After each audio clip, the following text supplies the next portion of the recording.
మరి ఈ సమయంలో నిజంగా మరి దేవుడు మనకు ఈ రాత్రి మంచి వాతావరణాన్ని ఇచ్చి ఈ విధంగా సమకూర్చి ఉన్నాడు. దేవుని నామానికి స్తుతి మహిమ కలుగునుగాక.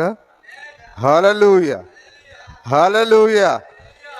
మరి ఆ దినము సమీపించిన కొలది మరి ఎక్కువగా మరి మనము ఈ విధంగా సమాజంగా కూడుకోవాలని పౌలు గారు మరి హెబ్రీ పత్రికలో ఆయన మాట్లాడుతూ ఉన్నాడు. ఆయన మరి కాలము సమీపించుట అనగా అదే ఆయనకు రాకడ యొక్క దినము సమీపించిన కొలది మరి ఎక్కువగా మనము సమాజంగా కూడుకోవాలని దేవుని యొక్క వాక్యం సెలవిస్తున్నది. అయితే చాలా మందిలో మరి ప్రేమ అనేది చల్లారిపోతుందని మరొక మాట కూడా రాయబడి ఉన్నది. మరి ఆ యొక్క అంత్య దినములలో మనుషులు బెంకములాడువారు, స్వార్థ ప్రియులు, మరి దేవుని కంటే సుఖాన్ని ఎక్కువ ప్రేమించేవారు మరి ఈ కాలంలోనే ఉంటారని మరి పౌలు గారు ఆ రోజు ఆయన రాసి ఉంచాడు. ఆయన మరి అనేకుల ప్రేమ చల్లారును, అంతం వరకు సహించువాడే రక్షింపబడునని దేవుని వాక్యం సెలవిస్తున్నది. నిజమైన వాక్యమేనాది? కాబట్టి మన యొక్క విశ్వాసాన్ని మనము ఈ రోజు వరకే కాదు కానీ హల్లెలూయా రేపటికి ఒకవేళ కాలం అనేది ఉన్నట్లయితే మరి రేపటికి మన యొక్క విశ్వాసం ఈ రోజుతో ఎండ్ అయిపోతుంది. మరి రేపటికి మనము ఒక కొత్త జీవితాన్ని జీవించాలి. రేపటి దినం పూర్తి చేసుకున్న తర్వాత ఈరోజు నువ్వు జీవించింది రేపటికి పనికిరాదు. నిజమేనా? ఈరోజు నిద్రపోయింది నెల రోజులకు ఉపయోగపడుతుందా? నువ్వు ఖచ్చితంగా 24 గంటలు నిద్రించకపోతే ఖచ్చితంగా నీ ఆరోగ్యం పాడైపోయి చనిపోతావు. తొందరగా నీ అవయవాలు పాడైపోతాయి. ఈరోజు పడుకున్నాం కదా, రేపేం పడుకుంటాం లేరని అనుకుంటామా? అనుకోం. ఈరోజు తిన్నాం కాబట్టి ఇక నెల రోజులు తిరగపోయినా పర్వాలేదని అనుకుంటామా? కానీ ఈ శరీరాన్ని మనం బహు జాగ్రత్తగా చూసుకుంటున్నాం. అలాగనే మనము వైద్యులు ఏం చెప్తున్నారో దాని ప్రకారంగా మరి దాన్ని ఏమంటారు మందులు వేసుకుంటున్నాం. కానీ దేవుడు పరమ వైద్యుడు అయినా మరి ఆయన ఇచ్చిన మందులు మాత్రం మనం టయానికి వేసుకోలేకపోతున్నాం. హల్లెలూయా. ఉదయం మందులు పరగడుపున వేసుకోవాలంటే పరగడుపున వేసుకుంటాం. కానీ పొద్దున లేవగానే పరగడుపున ప్రార్థన చేయమంటే ప్రార్థన చేయలేకపోతున్నాం. అదేవిధంగా మధ్యాహ్నం కూడా 3 పూటల మందు రాస్తాడు. పరగడుపున వేసుకోవాలి, ఉదయం భోజనం చేసిన తర్వాత వేసుకోవాలి, మధ్యాహ్నం వేసుకోవాలి, సాయంత్రం పడుకోవడానికి ముందు కూడా వేసుకోవాలంటాడు. అంటే ఈ యొక్క ప్రకృతి సంబంధమైనది, శారీరక సంబంధమైనది, ఆత్మ సంబంధమైన దానికి సాదృశ్యంగా ఉన్నది. హల్లెలూయా. ఈరోజు మన ప్రభు ఆయన మనుషులకే ప్రభు అయి ఉన్నాడు. ఆయన రాజులకే రాజు అయి ఉన్నాడు. ఆయన వైద్యులకే పరమ వైద్యుడై ఉన్నాడు. ఆయన కాబట్టి నశించిపోయే వైద్యుల మాటను వినే మనము కరెక్ట్గా వైద్యుడు ఏం చెప్తే దాన్ని మనం పాటిస్తాం. కానీ పరమ వైద్యుడు చెప్పిన దాన్ని మనం చేయలేకపోతున్నాం. ఈరోజు ప్రవక్త చెప్పిన ప్రకారంగానే ఏం వింటాం మనము? అదే 3 పాటలు పాడతారు. అదే సంఘ పెద్ద జాన్ గారు, నరేష్ పాలు, ఆ విధంగా పౌలు గారు. ఆ పాత ముఖాలే మనం చూడాలి. అక్కడ కొత్తది ఏముంటది? హల్లెలూయా. అక్కడ ఏమైనా జాతరలాగా ఏమైనా ఉన్నదా? ఎవరైనా కొత్త వింతలు ఏమైనా ఉన్నాయా? వింత కార్యాలు ఏం దేవుడు చేయడు. మరి ప్రజలు ఎల్లప్పుడూ వింత కార్యాలు అడుగుతారు. కానీ దేవుడు అన్నాడు, నేనిచ్చిన సూచనను నమ్మమంటాడు. ఆయన ఆ యొక్క కన్యక గర్భవతి అయి కుమారునికి నేను సూచననిచ్చాడు. కానీ వాళ్ళేం అడిగారు? ఆకాశం నుంచి ఒక సూచన చేయమన్నారు. కానీ ప్రభు అన్నాడు, మీరు అడిగింది నేను చేయను, కానీ నేను ఒక సూచన ఇవ్వబోతున్నాను. అదే యోనాను గురించిన సూచన. ఆ యొక్క మనిషి కుమారుడు మృతి పొంది పాతి పెట్టబడి మరలా ఆయన తిరిగి లేస్తాడని చెప్పాడు. ఆయన హల్లెలూయా. ఆయన మొదటి సూచన ఇచ్చాడు. ఆయన నిజమేనా? ఆ తర్వాత దాన్ని నమ్మనందున రెండవ సూచన ఇచ్చాడు. ఆయన హల్లెలూయా. దాన్ని కూడా నమ్మకపోయినందువలన దేవుడు వారిపైకి ఆయన తీర్పును తీసుకొని వచ్చాడు. మొదటిది ఏంటిదంటే కన్యక గర్భవతి అయి కుమారుని కరుట.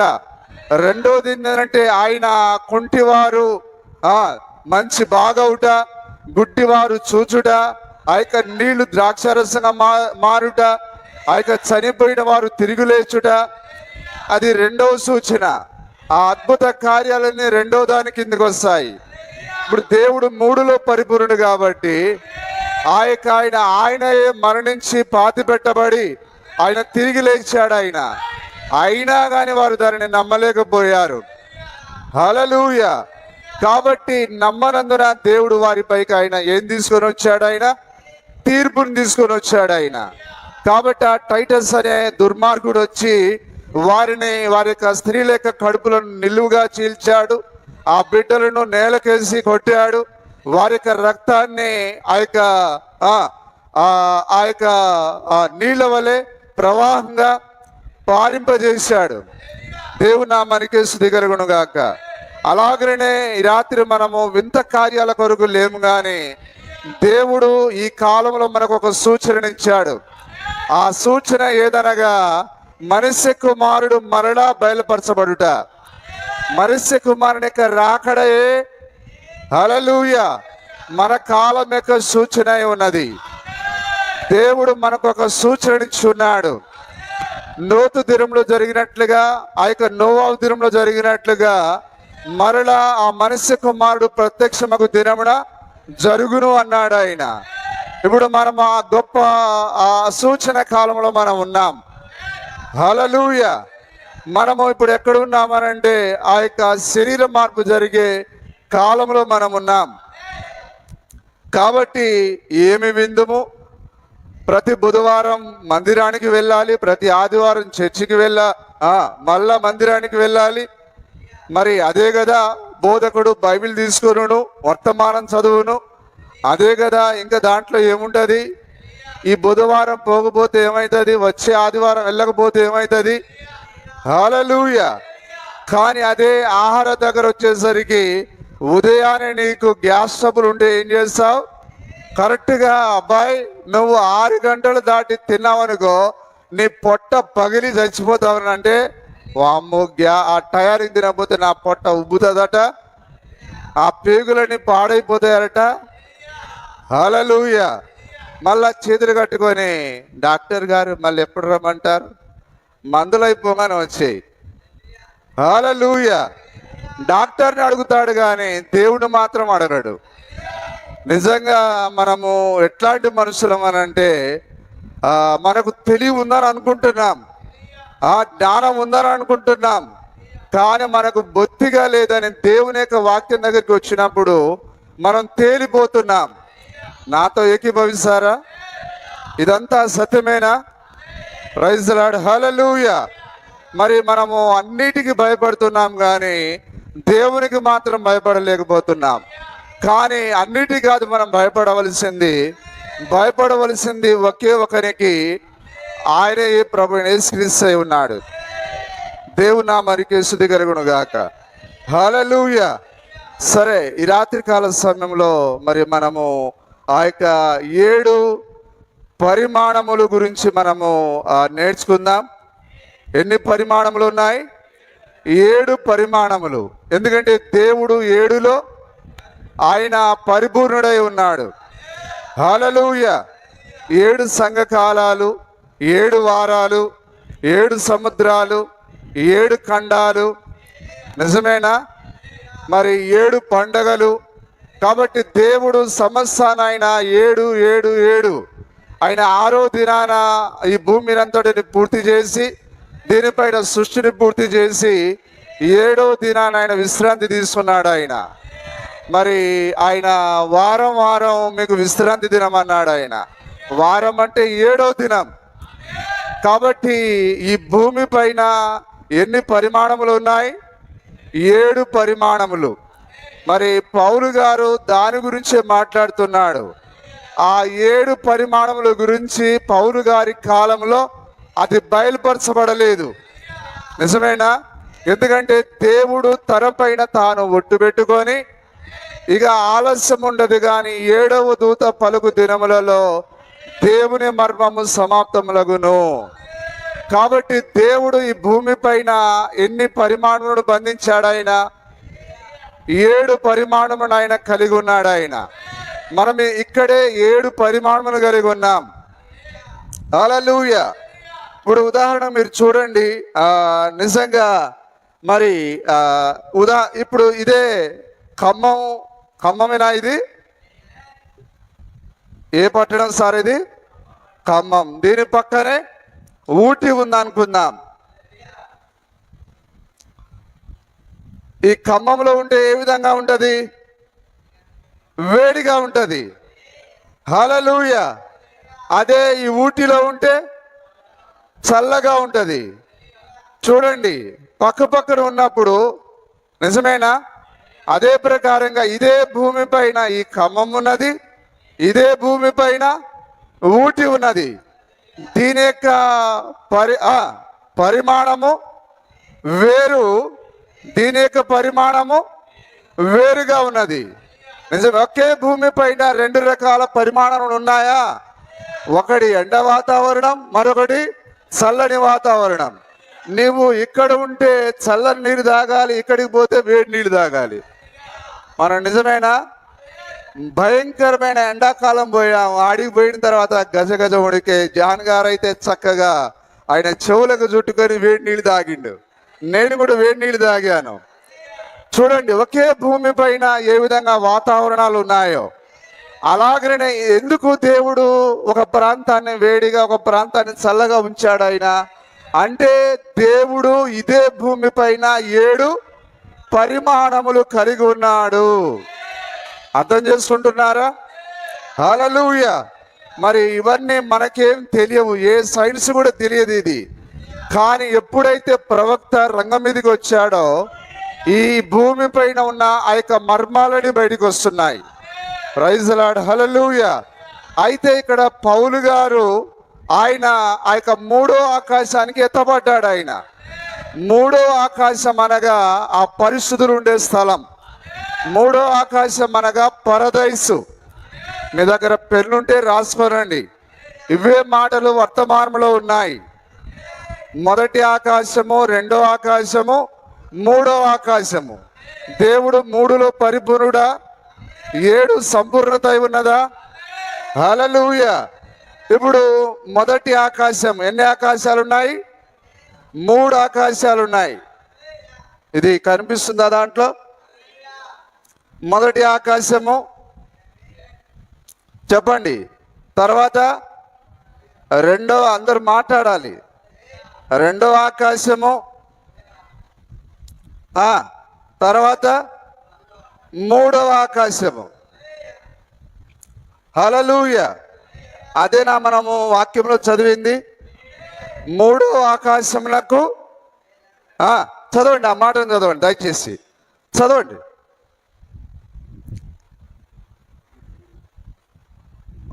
అంతసేపా సార్?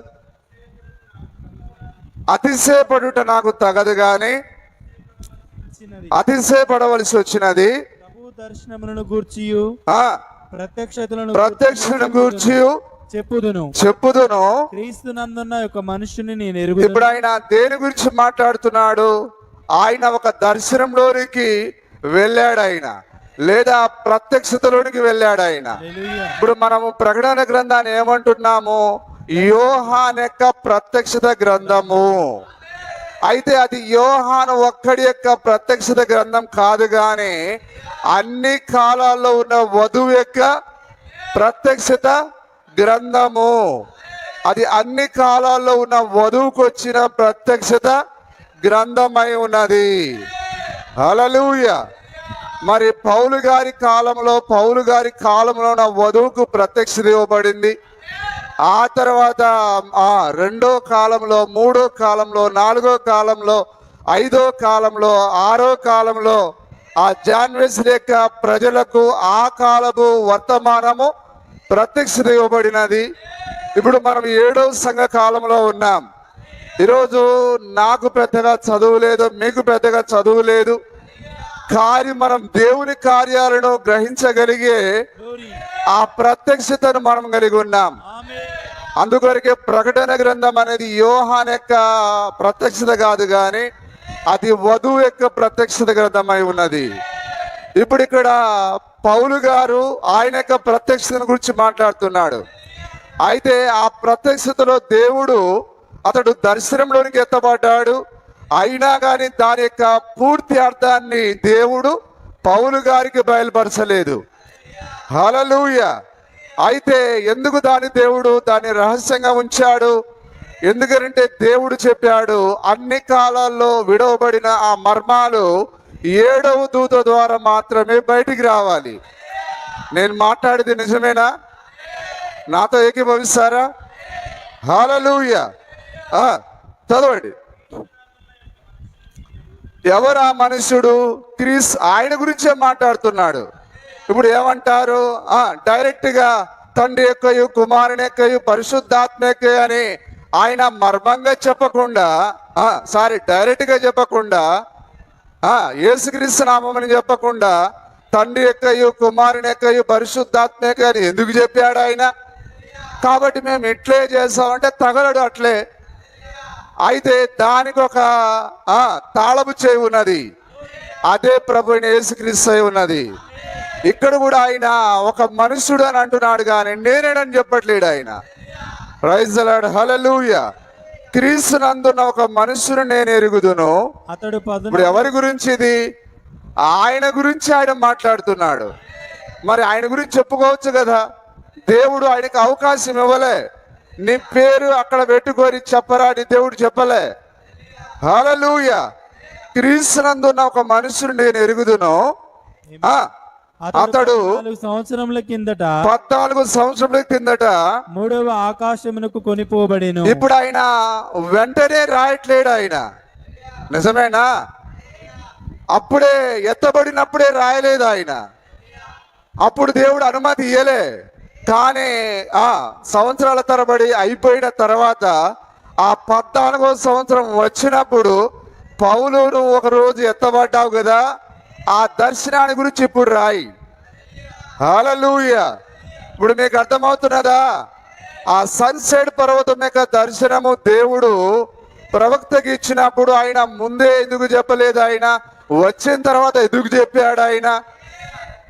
ఇవన్నీ ఉంటాయి, లింకులు ఉంటాయి.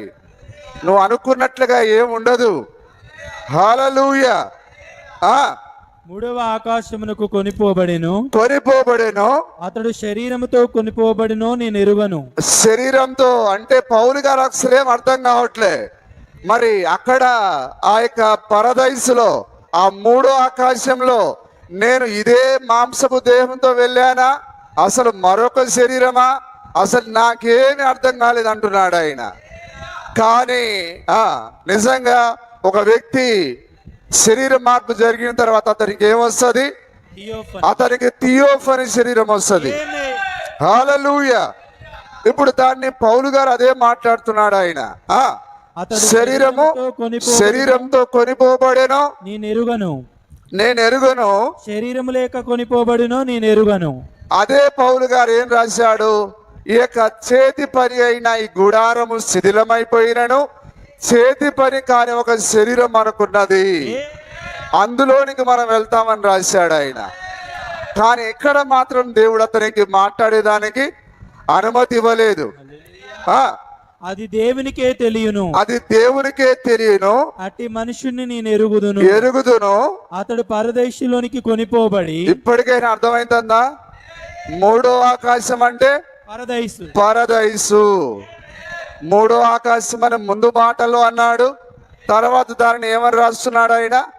పరదైసు అని రాస్తున్నాడు ఆయన. మరి మొదటి ఆకాశం ఏంటిది?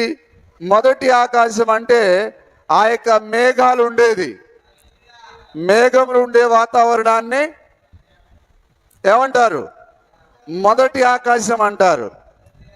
ఆ తర్వాత 2వ ఆకాశము. 2వ ఆకాశం అంటే సూర్యుడు, చంద్రుడు, ఆ నక్షత్రాలు ఉండేది. హల్లెలూయా. ఎంతమంది అర్థం చేసుకుంటున్నారు? 3వ ఆకాశం అనగా ఇది పరదైసు అయి ఉన్నది. పరదైసులో ఎవరుంటారు చెప్పండి? పరిశుద్ధులు. పరదైసులో ఎవరుంటారు?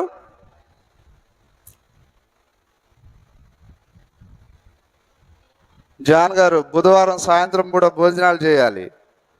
స్త్రీలు ఒక్కరు కూడా మాట్లాడలేరు, ఎందుకంటే వారికి భోజనం పెట్టి కూర్చోబెడితే వాళ్ళు కొద్దిగా మాట్లాడతారేమో. మూడవ ఆకాశము ఏంటిది? పరదైసు. సోదరుడు మాట్లాడాలి. పరదైసేనా? ఆమేన్. అక్కడ ఎవరుంటారు? పరిశుద్ధులు ఉంటారు. హల్లెలూయా. దేవుని నామానికి స్తుతి కలుగును గాక. మరి ఆ యొక్క మూడో ఆకాశానికి ఎత్తబడ్డాడు ఆయన. మరి అక్కడ ఏం జరిగిందో పౌలు గారు మరి దాన్ని రాయలేకపోయాడు ఆయన. మరి ఏ విధంగా తెలుసు అంటే మనం వాక్యాన్ని మళ్ళా చదవాలి. 1 కొరింథీ పత్రిక 2వ అధ్యాయము 9వ వచనం. 1 కొరింథీ పత్రిక ఇందును గూర్చి దేవుడు తన్ను ప్రేమించు వారి కొరకు ఏవి సిద్ధపరిచెనో అవి కంటికి కనబడలేదు, చెవికి వినబడలేదు, మనుష్య హృదయమునకు గోచరము కాలేదు. దేవుడు మన కొరకు ఆ గొప్ప ఆ యొక్క పరదైసును సిద్ధపరిచాడు ఆయన. అక్కడ ఏమేమి ఉన్నాయో అవి కంటికి కనిపించలేదట, చెవికి వినిపించలేదట, మనుష్య హృదయానికి గోచరం కాలేదని అంటున్నాడు ఆయన. ఎందుకు ఆ మాటలు రాశాడంటే ఆయన కాలంలో అవి ఆయనకు బయలుపరచబడలేదు. కానీ ఇప్పుడైతే అక్కడ ఏమేమి ఉన్నాయో అవన్నీ దేవుడు ప్రవక్త ద్వారా మనకు బయలుపరిచాడు. Praise the lord. హల్లెలూయా. దేవుని నామానికి స్తుతి కలుగును గాక. సరే, మరి మనము వర్తమానం నుండి కొన్ని కార్యాలు చూద్దాం. ఇక్కడ పుత్ర స్వీకారము భాగం 3లో ఆశ్చర్యం లేదు. పౌలు 3వ ఆకాశం నుండి కొనిపోబడినని నాకు తెలియను, చెప్పుటకు అతనికి చేతగాని సంగతులు చూచెను. అంటే అతడు చూశాడు కానీ అతన్ని వర్ణించడం అతని వల్ల కాలేదు. అర్థం చేసుకుంటున్నారా? ఒకనాడు అతడు ఇట్లు పలికెను, దేవుడు తనను ప్రేమించు వారికి దాచిన సంగతులు కంటికి కనబడలేదు, చెవికి వినబడలేదు, హృదయంకు గోచరించలేదు. మనము కేవలం జీవించున్నాం. ఇక్కడ మనము చెత్త కుప్పలో జీవించుచున్నాము. ఇప్పుడు ఈ లోకం అంతటా ఏంటిది? ఇది ఒక డంపింగ్ యార్డ్ అయి ఉన్నది. డంపింగ్ యార్డ్ అంటే ఆ యొక్క ప్లాస్టిక్ కవర్లు చెత్త చెదారం వేసేది కాదు. ఇప్పుడు మనం నివాసం చేస్తున్న ఈ ప్రపంచమే ఒక పెద్ద చెత్త కుప్పై ఉన్నది. నిజమేనా? ఎంతో వ్యభిచారము, మోసము, దొంగతనము, మరి ఎన్నో అసహ్యమైన కార్యాలన్నీ ఈ భూమి మీద జరుగుతున్నాయి. ఆ చెత్త కుప్పలో మనం నివాసం చేస్తున్నాం. ఆ చెత్తలో మనం ఇల్లు కట్టుకొని ఉంటున్నాం. నిజమేనా? చూడండి, ఇక్కడ మనము చెత్త కుప్పలో జీవించున్నాం. ఇది చెత్త కుప్ప, మురికి కంపు కొట్టుచున్నది. దానితో మనము కలుషితం కాకపోయినా, అంటే ఆ చెత్త కుప్పలోనే మనం ఉన్నాం కానీ దానితో మనం కలుషితం కావట్లేదు. కలుషితం కాకపోయినా అందులోనే మనం జీవించుచున్నాము. నిజమేనా? పాపపు పొగలు పైకి లేచుచున్నవి. పాపము ఆకాశాన్ని అంటుచున్నదా? ఆ రోజు బాబేలు గోపురం కట్టేటప్పుడు పాపం ఎక్కడికి పోయింది? ఆకాశానికి అంటినప్పుడు దేవుడు తాను మరియు తన యొక్క 2 దూతలు దిగి వచ్చారు. మనము దిగిపోదుము రండి అని అన్నాడు ఆయన. కానీ సంఘ శాఖలకు మనమనగానే తండ్రి, కుమార, పరిశుద్ధాత్మ, ఆయన ఆ యొక్క సొదొమ గొమొర్రా పట్టణం పాపం యొక్క పొగలు పైకి లేచినప్పుడు మనము దిగిపోదుము రండి అని అన్నాడు ఆయన. మరలా అదే గాబ్రియల్ను మిఖాయిలు ఎండబెట్టుకొని వచ్చాడు ఆయన. కానీ ఈరోజు నిజంగా ఎంత అద్భుతమైన ఆ యొక్క కార్యాలు మనకు బయలుపరచబడ్డాయి. మనం చాలా సంతోషంగా దేవుని స్తుతించాలి. చూడండి, పాపపు పొగలు పైకి లేచుచున్నవి. పట్టణంలోని చెత్తను కాల్చినప్పుడు వచ్చు వాసన కంటే ఘోరమైనది. ఇప్పుడు ఈరోజు ఈ పట్టణంలో జరుగుతున్న ఈ పాపము దేనికంటే ఘోరమైనది? డంపింగ్ యార్డ్ యొక్క పొగ కంటే ఎంతో ఘోరమైనది. హల్లెలూయా. మరి ఎవరైనా ఒక చెడ్డ కార్యం గురించి మాట్లాడితే అది మనల్ని కూడా పాడు చేస్తుంది. డంపింగ్ యార్డ్లో చెత్తను కాల్చినప్పుడు దాన్ని వాసన పీలిస్తే ఏ విధంగా అయితే ఆరోగ్యం పాడవుతుందో, అలాగనే ఆ యొక్క కంపు మాటలు మాట్లాడినప్పుడు, ఆ భయంకరమైన పాపాన్ని చూసినప్పుడు మన తలంపులు, ఆలోచనలు పాడైపోతాయి. హల్లెలూయా. చూసారా, పాపపు పొగలు పైకి లేచున్నవి. పట్టణంలోని చెత్తను కాల్చినప్పుడు వచ్చు వాసన కంటే ఘోరమైనది మరొకటి నేను ఎరుగను. వాటి దగ్గరకు మీరు ఎప్పుడైనా వెళ్ళారా? అది భయంకరం. మురికి పొగ పైకి లేచును, అన్ని రకముల చెత్తయుండును. నీవది ఒక్కసారి పీల్చినచో వాంతి చేసుకునేదావు. హల్లెలూయా. చూడండి ఇక్కడ నిజమైన ఈస్టర్ ముద్ర 76వ పేర. మనము క్రీస్తులో పరలోకపు స్థలంలో కూర్చుండబడి ఉన్నాం. అంటే ఒక మంచి జీవితాన్ని జీవించాలంటే నీవు లోకంలో ఉండి జీవించలేవు. అయితే నీవు అమాంతంగా ఎత్తబడి ఎక్కడ ఉండాలి? క్రీస్తులో పెట్టబడి ఉండాలి. అదే పరలోకమేక వాతావరణమై ఉన్నది. హల్లెలూయా. ఇప్పుడు దానిని మనం గ్రహించాం. యేసు యొక్క శరీరము పునరుద్ధానములో పైకి కొనిపోబడినది. ఇప్పుడు బైబిల్లో 3 ఆకాశముల గురించి మాట్లాడుచున్నది. దేవునామానికి మహిమ కలుగునుగాక. సరే, మనం ఇంకా ముందుకెళ్ళి చూద్దాం. నా సేవ యొక్క ప్రస్తుత దశ, ఆ వర్తమానంలో మనం చదువుదాం.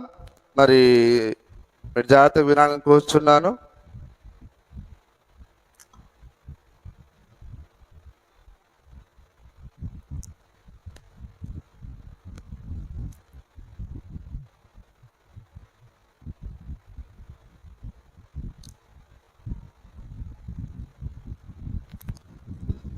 ఆ దర్శనము గుర్తుండి ఉండవచ్చును, లేదా దానిని నేను చిన్న తర్జుమాందును. ఈ మధ్యనే నేను కొనిపోబడి, మరి పౌలు గారు 3వ ఆకాశంలోకి ఎత్తబడ్డా, ఆ ప్రకారంగానే అదే స్థలానికి మన ప్రవక్త వెళ్ళాడు. ఆయన పౌలులాగా చెప్పలేదు, కానీ అక్కడ ఉన్న కార్యాలన్నీ వివరిస్తున్నాడు ఆయన. ఇప్పుడు నీకు అర్థమవుతున్నదా?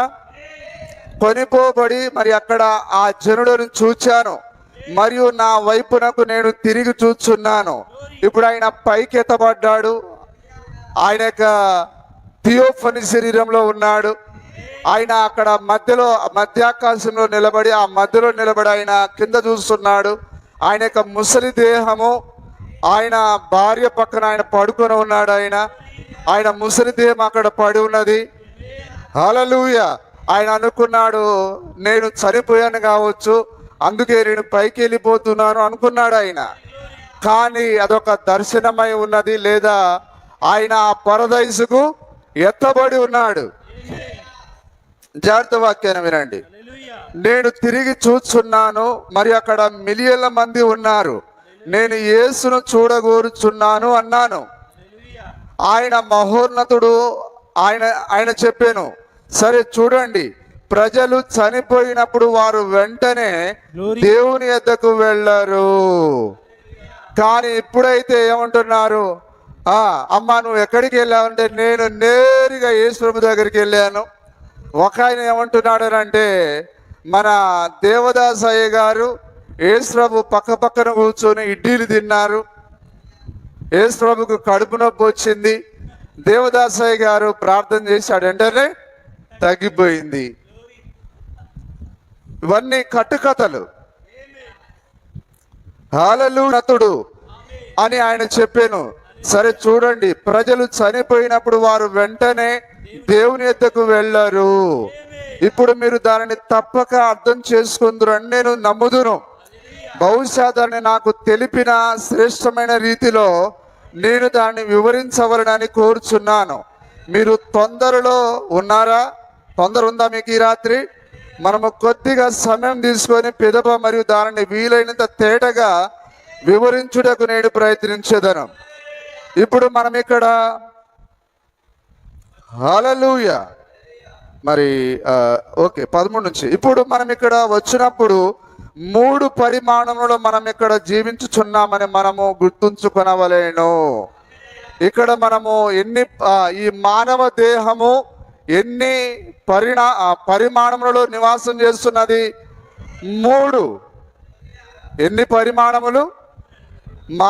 మనం నివసిస్తున్న యొక్క మరి 3 పరిమాణంలో మనం నివసిస్తున్నాం. అందరూ గ్రహిస్తున్నారా? ఎన్ని పరిమాణములు?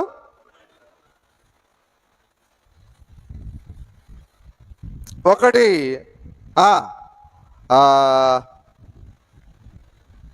పదార్థము,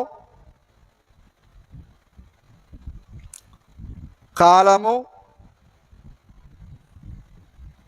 మొదటిది మరి ఇక్కడ వెలుగు. హల్లెలూయా. ఇప్పుడు 3 పరిమాణములు ఏంటిది?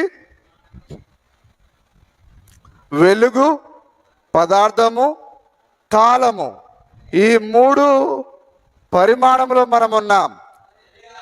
మొత్తం ఎన్ని డైమెన్షన్లు ఉన్నాయి? 7. 7లో ఇప్పుడు 3 తీసేస్తే ఇంకా 4 ఉన్నాయి. ఇప్పుడు మనము ఈ 3 గురించి మాట్లాడదాం. ఒకటి, ఇప్పుడు మనము ఈ 3 పరిమాణంలో మనం నివసిస్తున్నాం. వెలుగు, పదార్థము, కాలము. హల్లెలూయా. కాబట్టి ఈ యొక్క 3లోకి మనము ఏ విధంగా వెళ్తున్నాము? ఆ యొక్క 5 జ్ఞానేంద్రియాల ద్వారా. హల్లెలూయా. 5 జ్ఞానేంద్రియాల ద్వారా నీవు ఈ 3ని సృజించుతున్నావు. ఎన్ని జ్ఞానేంద్రియాలు? 5 జ్ఞానేంద్రియాలు. Praise the lord. హల్లెలూయా. ఒకటి చూచుట, రెండోది వినుట, మూడోది చెప్పండి వాసన, నాలుగోది రుచి, నాలుక రుచి, ఐదోది స్పర్శించుట, స్పర్శ. దీన్నే చర్మం కూడా ఏం చేస్తుంది? స్పర్శ ద్వారా తెలుసుకుంటుంది. కాబట్టి 5 జ్ఞానేంద్రియాల ద్వారా ఈ 3 పరిమాణంలో మనం ఉన్నాం. 5 జ్ఞానేంద్రియాల ద్వారా ఈ 3 పరిమాణంలో మనం ఉన్నాం. ఉన్నారందరూ ఎక్కడ? అర్థం చేసుకుంటున్నారా? ఈ 5 జ్ఞానేంద్రియాల ద్వారా మనము ఈ 3 పరిమాణములలో మనం ఉన్నాం. Praise the lord. హల్లెలూయా. ఆ తర్వాత మనము ఆ యొక్క 4వ పరిమాణం గురించి తెలుసుకుందాం. ఇప్పుడు 3 గురించి మీకు అర్థమైందా? ఈ 5 జ్ఞానేంద్రియాల ద్వారా ఈ 3 మనము నివాసం చేస్తూ ఉన్నాం. ఇప్పుడు మనం 4వ దాని గురించి కూడా తెలుసుకుందాం. చూడండి, ఇక్కడ నేను చదువుతున్నాను చూడండి. వాటికి నేను పేరు చెప్పగలనో లేదో నాకు తెలియదు. అందులో ఒకటి వెలుగు, మరొకటి పదార్థము, మూడోది ఏమిటో నేను గుర్తున్నదా? కాలము. అవును, ఇప్పుడు వెలుగు, పదార్థం మరియు కాలము మన 5 జ్ఞానేంద్రియములు ఆ పరిమాణములను స్పందించును. ఈ 5 జ్ఞానేంద్రియముల ద్వారా మనము ఈ 3 మనం స్పందిస్తూ ఉన్నాం. హల్లెలూయా. మన దృష్టి వెలుగును తాకును, మన స్పర్శ పదార్థమును తాకును, మరియు అలాగున మనం ఉన్నాం. 15వ పేర.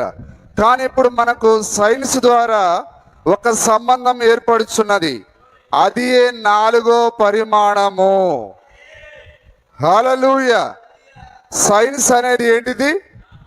4వ పరిమాణము. నిజమేనా? సైన్స్ అనేది 4వ పరిమాణము.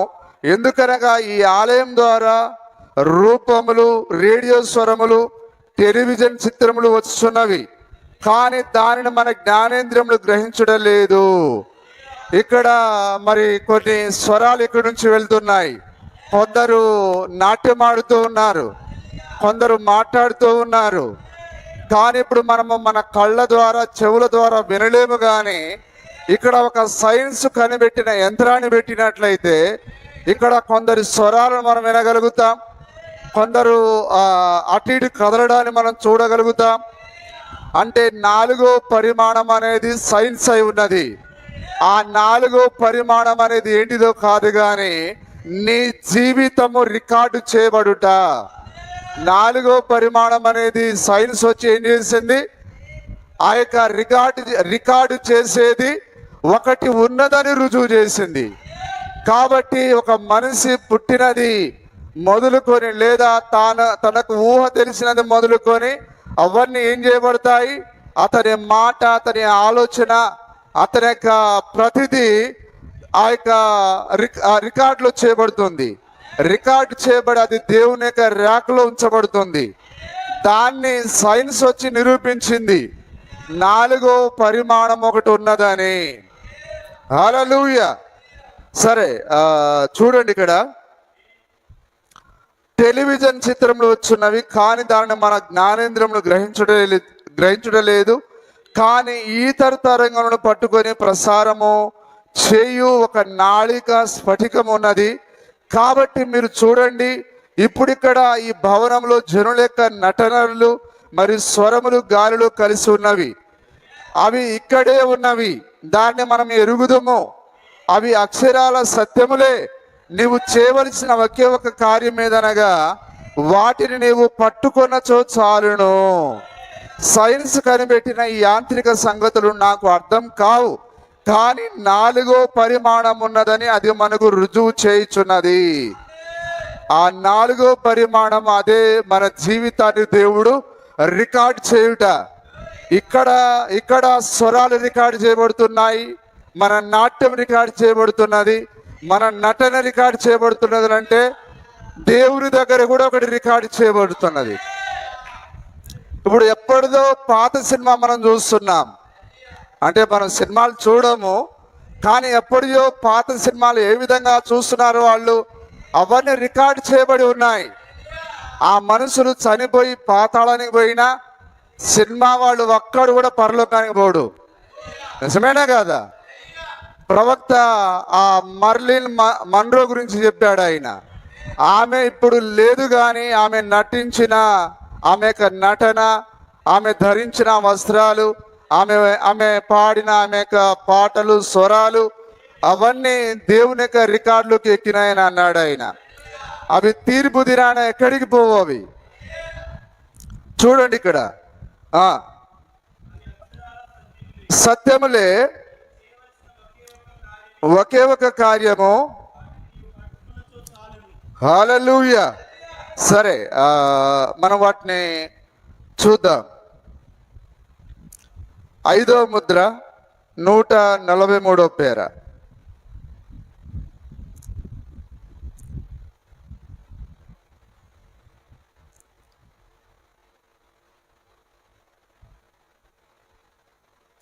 దేని గురించి మనం చూస్తున్నాం ఇప్పుడు? 4వ పరిమాణం గురించి. మరియు దానిని ఎరుగక 37వ పేర, దానికి విరోధంగా కేకలు పెట్టిన స్వరములు రికార్డు చేయబడి తీర్పు దినమున మరలా ప్రజల ముఖముల ఎదుటనే వినిపించబడును. ఉన్నారందరు ఇక్కడ? ఆ 1S 1 2 3 4 యూట్యూబ్లో ఆయన ప్రసారం చేశాడు కదా. ఇప్పుడు దాన్ని దేవుడు కూడా ఏం చేశాడు? రికార్డ్ చేసుకున్నాడు. మన ప్రవక్త విలియం బ్రెన్హామ్కు వ్యతిరేకంగా అతడు మాట్లాడిన ప్రతి మాట అది రికార్డ్ చేయబడి ఉన్నది. యేసు ప్రభు అమాయకుడు, ఆయనకేం తెలియదు అనుకుంటున్నాడు ఆయన. కానీ ఆయన ఎంత జాలిగల దేవుడో, ఆయన అంత భయంకరమైన దేవుడు. ఆయన న్యాయాధిపతి అయిన దేవుడు. ఆయన నీతి అయిన దేవుడై ఉన్నాడు. ఆయన ప్రతి పాపానికి ఆయన న్యాయం తీర్చే దేవుడై ఉన్నాడు ఆయన. హల్లెలూయా. ఈ వర్తమానానికి విరోధంగా, ప్రవక్తకు విరోధంగా మాట్లాడిన ప్రతి వంచకుడు రేపు తీర్పు దినాన రికార్డు చేయబడి అక్కడ తీర్పులో నిలబడవలసిన అవసరత ఉన్నది. నాతో ఏకీభవిస్తారా? దానికి విరోధంగా కేకలు పెట్టిన స్వరములు రికార్డు చేయబడి తీర్పు దినమున మరలా ప్రజల ముఖముల ఎదుటనే విడిపింప చేయబడును. తీర్పు దినాన నీవేమి చేయబోచున్నావు? దాని నుండి వారేలాగు తప్పించుకొనగలరు? తప్పించుకుంటారా? విలియం బ్రెన్హామ్ ఏమన్నా ఆయన మాయా రూపం కాదు, అదేదో జరగని కథ కాదు, అది వాస్తవంగా ఆయన ఈ కాలపు ప్రవక్త అయి ఉన్నాడు. కాబట్టి నువ్వు ఆయన యొక్క స్వరానికి లోబడాలి, లేకపోతే నిరాకరించైనా నిరాకరించాలి. నువ్వు ఆ ప్రవక్తను చేర్చుకుంటే రక్షింపబడి దేవుని రాజ్యానికి వెళ్తావు. నిరాకరిస్తే నీవు ఆ యొక్క అగ్నిగుండంలో వేయబడతావు. నిజమేనా? ఆ తర్వాత మీరు చూడండి, ఇవన్నీ మీకు అర్థమవుతున్నాయా? 4వ పరిమాణం గురించి మనం మాట్లాడుతున్నాం. 4వ పరిమాణం ఏదనగా మానవ జీవితములు రికార్డ్ చేయబడుతున్నాయి. దాన్ని సైన్స్ వచ్చి నిరూపించినది. కాబట్టి ఏందో లేరా, ఆ పాస్టర్ అంతే అడిచి చేస్తాడు, కాబట్టి నేను నా ఇష్టం వచ్చినట్టు చేసుకుంటే ఏమవుతుంది? కానీ సహోదరుడా, దేవుని యొక్క కన్ను నేను రికార్డ్ చేస్తున్నది. ఆ రికార్డ్ చేయు దూత నేను ఆ రికార్డులో బంధిస్తున్నాడు. హల్లెలూయా. నువ్వు ఎవరెవరితో ఫోన్లో మాట్లాడుతున్నావు? తండ్రిని తల్లిని మోసం చేస్తున్నావా? ఏ విధంగా ఏం చేస్తున్నావు? ఎక్కడెక్కడ తిరుగుతున్నావు? ఇవన్నీ రికార్డ్ చేయబడుతున్నాయి. ఇవన్నీ నీవు క్షమించబడాలంటే వాటిని అక్షరాల నీవు దేవుని దగ్గర వాటిని ఒప్పుకొని, నీ తల్లిదండ్రుల దగ్గర ఒప్పుకొని వాటిని విడిచిపెడితేనే తప్ప అది ఏది కూడా క్షమించబడదు. నేను రహస్యంగా దేవుని దగ్గర ఒప్పుకున్నానులే, అయిపోయిందిలే, ఎవరికి తెలియదనంటే సోదరి, నువ్వు ఎక్కడైతే ఒప్పుకోవాలో అక్కడే ఒప్పుకోవాలి. ఒక స్త్రీ తప్పు చేస్తే అది భర్త దగ్గర ఒప్పుకోవాలి. ఒక పురుషుడు తప్పు చేస్తే తన భార్య దగ్గర ఒప్పుకోవాలి. పిల్లలు తప్పు చేస్తే తల్లిదండ్రుల దగ్గర ఒప్పుకోవాలి. కాబట్టి నువ్వు రహస్యంగా ఏది నీవు ఉంచలేవు. నిజమేనా? హల్లెలూయా. మీకు తెలియనా? మీరు చేయు ప్రతి ఒక్కొక్క అడుగు రికార్డ్ చేయబడుచున్నదని. వింటున్నారా అందరూ? మీరు వేయు ప్రతి ఒక్కొక్క అడుగు రికార్డు చేయబడుచున్నదని మన ప్రవక్త చెప్పింది అక్షరాల నేను నమ్ముతున్నాను.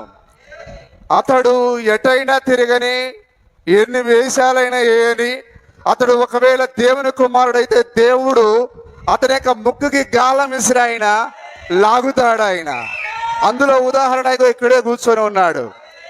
హల్లెలూయా. ఏమేమో వేషాలు వేశాడు, కానీ చివరికి ఆయన దేవుని గాలానికి చిక్కక తప్పలే. నిజమేనా? ఆయన తన వాక్యాన్ని నిరూపించే దేవుడు, ఆయన తన ప్రవక్తను నిరూపించే దేవుడు ఆయన. Praise the lord. హల్లెలూయా. అందుకొరకే పోనీయండి, ఎంతవరకు పోతారో. అయ్యా, నా భార్య మాట వినట్టేదంటే ఆమె దేవుని చిత్తంలో ఉంటే ఏ మంచాన పడేసో, నడుమిరగొట్టో, కాలిరగొట్టో, ఏదో ఒక రోగం పెట్టి ముక్కుకు తాడేసి లాగుతాడు ఆయన. కానీ నువ్వు చేయడమేదనగా యథార్థ హృదయంతో ప్రార్థన చేయి, దేవునికి అప్పగించు. దేవుడు తన పనిని తాను చేస్తాడు ఆయన. హల్లెలూయా. వారు దేవుని చిత్తంలో లేరా? దేవుడే ఏం చేయలేడు. దేవుడే ఏం చేయలేకపోతే మనం ఏం చేస్తాం చెప్పండి? యూదా ఆయనతో పాటు ఎన్ని సంవత్సరాలు ఉన్నా మారాడా? ఎందుకు? దేవుని చిత్తంలో లేడు ఆయన. నా తండ్రి నాటని ప్రతి మొక్క పెళ్ళగించబడును అన్నాడు ఆయన. అంటే పరలోకంలో హరితాహారం, మొక్కలు నాటే కార్యక్రమం ఏమైనా ఉందా?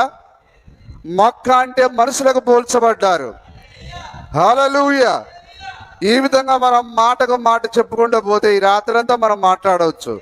సరే, ఇప్పుడు మన అంశాన్ని మాట్లాడదాం. మీకు తెలియనా? మీరు చేయు ప్రతి ఒక్కొక్క అడుగు రికార్డ్ చేయబడుచున్నదని విజ్ఞానపూర్వకంగా నిరూపించబడినది. ఇప్పుడు సైన్స్ వచ్చి దాన్ని నిరూపించిందా? హల్లెలూయా. నిరూపించబడినది, వారు దానిని నిరూపించిరి, జ్ఞాపకం ఉంచుకొనుడి. ఏ పరిమాణం గురించి మాట్లాడుతున్నాం? 4వ పరిమాణం. ఇప్పుడు ఈ భూమి పైన ఎన్ని పరిమాణాల్లో మనం ఉన్నాం? 3 పరిమాణాలలో మనం ఉన్నాం. 4వది సైన్స్, మన జీవితం రికార్డ్ చేయబడుట. హల్లెలూయా. సరే, ఆ 4 తర్వాత 5 ఉంది, ఆ తర్వాత 6 ఉన్నది, ఆ తర్వాత 7వదే ఫైనల్ అయి ఉన్నది. వధువు వరుడు కలుసుకునుట, అదే 7వ పరిమాణంలోనికి వెళ్ళుట. కానీ ఇప్పుడు చనిపోయిన మన ప్రియులు పరిశుద్ధులందరూ ఎక్కడున్నారు? 6వ పరిమాణంలో ఉన్నారు. 6 తర్వాత 6 అదే బలిపీఠమై ఉన్నది. ఆ బలిపీఠం కింద ఆ ఆత్మలు అరుస్తున్నాయి, నాదా సత్యస్వరూపి, ఎందాక మా రక్తమును బట్టి తీర్పు తీర్చక ఉందువు. ఆ బలిపీఠం కింద కేకలు వేస్తున్నారు. అదే దేవుని యొక్క కింది భాగము. దేవుడు 7లో ఉంటే 6లో పరిశుద్ధులు ఉంటారు. హల్లెలూయా. సరే, ఇప్పుడు మనం 4వ దాని గురించి మాట్లాడుతున్నాం. టెలివిజన్ దాన్ని ఓకే, కిందికి చదువుదాం. అదేనా మనం చదివేది? టెలివిజన్ దాన్ని నిరూపించెను. టెలివిజన్ బొమ్మలను లేక ప్రతిమలను తయారు చేయలేదు. టెలివిజన్ దేనిని తయారు చేస్తుందా? తయారు చేయదు, కానీ అది జరుగుతున్న దానిని చూపిస్తుంది. నీ మాటను వినిపిస్తుంది, నీ యొక్క కదలికను చూపిస్తుంది. అది నీ మాటను వినిపిస్తుంది, నీ కదలికలను చూపిస్తుంది. హల్లెలూయా. మీరు ప్రతిమగా ఉన్నారు. మీరు చేయుచున్న కార్యములను ఇంకొక మార్గమునకు పంపుచున్నది. ఎట్లయినో మీరు అక్కడ ఉన్నారు. చూడుడి, మీరు మీ యొక్క వ్రేలిని ఆడించిన ప్రపంచమంతయు ఆ కార్యం పోవును. ఇప్పుడు నేను ఇక్కడే ఉన్నానని నేను అనుకుంటున్నాను, కానీ ఇప్పుడు నేను గాలిలో ప్రపంచమంతటా కదలాడుతున్నాను. ఒకవేళ దేవుడు మనకు ఈ అందరి స్వరాలు వినే ఆ యొక్క అవకాశం ఇచ్చాడు అనుకోండి, మనం బతుకం ఈ తల పగిలిపోయి ఒక్క కాదు 1,00,000 ఒక్కలు అవుతుంది. ఎందుకంటే భయంకరమైన స్వరాలన్నీ కేకలు వేస్తున్నాయి. ఒక్క డీజే పెడితేనే మనం తట్టుకోలేకపోతున్నాం. కానీ మనుషులందరి స్వరాలను వినే అవకాశం ఇస్తే మన తల దాన్ని తట్టుకోలేవదు. కాబట్టి దేవుడు వీటన్నిటిని ఒక్కొక్క దాన్ని ఒక్కొక్క పరిమాణంలో ఆయన బంధించి ఉంచాడు ఆయన. హల్లెలూయా.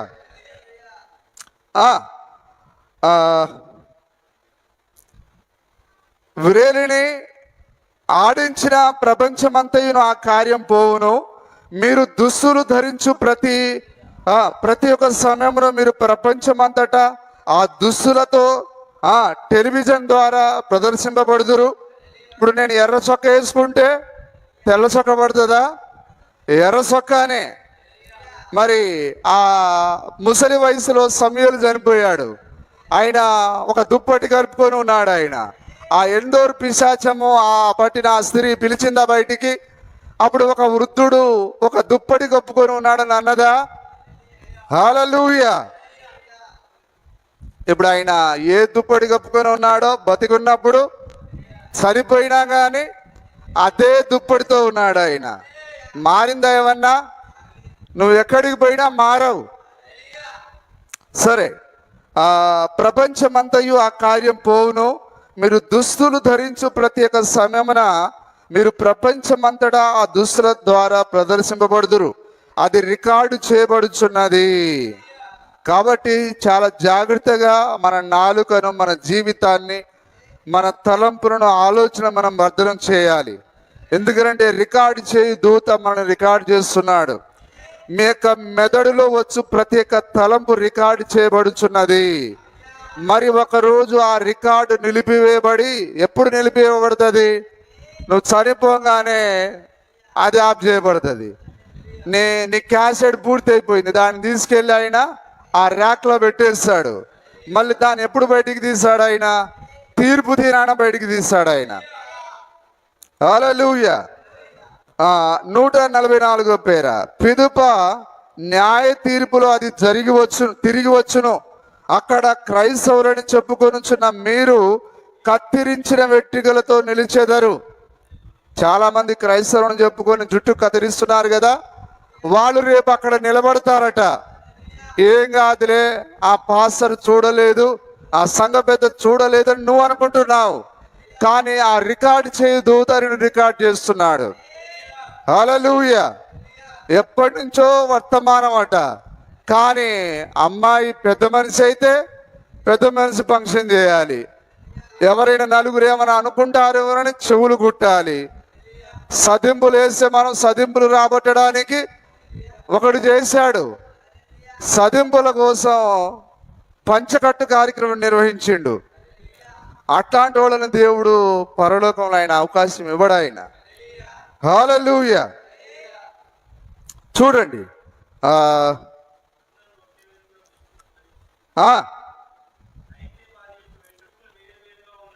వేరువేరుగా ఉన్నవి.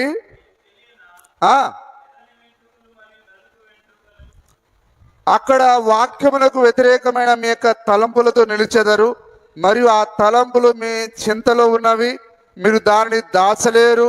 టెలివిజన్ మీరు జ్ఞాపకం చేసుకునుడి, అది నిజమని విజ్ఞానమునకు తెలియను. మీరిప్పుడు నిలుచుకొని ఉన్నారు, అక్కడ మీరు ఉందురని మీకు తెలియను. గుర్తుంచుకోనండి, న్యాయ తీర్పు దినంలో అది రికార్డు చేయబడినప్పుడు ఇప్పుడు మీకున్న అదే తలంపులు, ఇదే తలంపులు అక్కడ మరలా మీ మెదడు ద్వారా వచ్చును. అది రికార్డు చేయబడును. ప్రపంచమంతయు అది ప్రదర్శించినప్పుడు దానిని దర్శించును. ప్రపంచం ఏలా న్యాయ తీర్పు దినములో మిమ్మల్ని చూచుచు అక్కడున్న సమస్త దూతలను, ఇప్పుడు ఒక్కొక్కరి జీవితం దేవుడు అక్కడ ప్రదర్శిస్తాడు. నువ్వు అక్కడ అటు ఇటు ఊరికినా ప్రయోజనం లేదు, నువ్వు ఎక్కడికి పారిపోలేవు. కాబట్టి సంగమా, ఇప్పుడే మీ పాపాలు ఒప్పుకొని విడిచిపెడతారా, లేకపోతే తీర్పు దినాన మీ జీవిత ఆ యొక్క జాతకం బయటపెట్టి అందరి ఎదుట మీరు సిగ్గుపడే విధంగా ఉంటారా? తన పాపముల విషయమై ప్రాయశ్చిత్తం పొందినవాడు ధన్యుడు. కాబట్టి యేసుక్రీస్తు యొక్క ఇమ్మానుయేలు యొక్క రక్తపు ఊట ఇప్పుడే ఉన్నది. నీవు చనిపోయావా, ఆ రక్తం నిన్ను ఏమీ చేయదు. నువ్వు చనిపోక ముందే ఆ రక్తంలో నువ్వు పూర్తిగా కడగబడాలి. నీ శరీర మార్పు జరగాలంటే ఇప్పుడే రక్తం ఉన్నది. మీరు జరిగించిన తప్పుడు ఆలోచనలు, తప్పుడు కార్యాలు ఇప్పుడే యేసుక్రీస్తు యొక్క రక్తంలో ఒప్పుకుని వాటిని విడిచిపెట్టండి. ఇక ఎంత మాత్రమును మీరు పాపంతో ముందు కొనసాగవద్దు. అలాగే పాపంలో కొనసాగుతుండగా పుటక్కన చచ్చారనుకోండి, ఇక మిమ్మల్ని రక్షించేది మరి ఏదీ లేదు. ఇక నీ కథ ముగించబడినట్లే. అందుకే నీ కథ ముగించబడక ముందే నువ్వు రక్తం దగ్గరికి రావాలి. నిన్ను కడిగే ఇమ్మానుయేలు యొక్క రక్తం ఇక్కడే ఉన్నది. హల్లెలూయా. ఇప్పటికైనా మీ యొక్క ఆ గలిబిలి ఉన్న జీవితాన్ని, ఆ తారుమారైన జీవితాన్ని, ఒక దిక్సూచి లేని జీవితాన్ని, ఒక గమ్యం లేని మీ జీవితాన్ని తప్పకుండా దేవుడి పాదాల దగ్గర పెట్టి, ప్రభువా నా జీవితం ఇలాగన నీ వాక్యంతో కొనసాగలేకపోతున్నది, ఈ రాత్రి నా జీవితాన్ని సరి చేసుకుంటానని నీవు దేవుని యొక్క రక్తం దగ్గరికి రావాలి. రక్తం ఉన్నప్పుడే నీ జీవితానికి క్షమాపణ. నీవు చనిపోయావా, రక్తం తీసివేయబడిందా, ఇక నీ పాపాలకు క్షమాపణ లేదు. కాబట్టి మీ ఇష్టం. తీర్పు దినాన అందరి ముందు సిగ్గుపడతారా, లేకపోతే ఇప్పుడే పాపాలను ఒప్పుకొని మీరు నీతిమంతులుగా దేవుని రాజ్యంలో ఉంటారా? అది మీ చేతిలో పెట్టబడి ఉన్నది. ఆ రోజు ఆదాము చేతిలో ఎట్లయితే పెట్టబడి ఉన్నదో, మంచి చెడుల వృక్షమా, జీవ వృక్షమా, ఆదాము రెండిట్లో ఏదో ఒక దాన్ని ఎన్నుకోవాలి. అదేవిధంగా ఇప్పుడు కూడా మీరు అదే విధంగా చేయాలి. మీ యొక్క తప్పిదాలను రక్తంలో కడుక్కోవడమా, లేకపోతే ఒప్పుకోకుండా రహస్యంగా జీవించి చనిపోయి ఆ రోజు తీర్పు దినాన సిగ్గుపడమా, అది మీ ఇష్టమై ఉన్నది. హల్లెలూయా. ఓకే,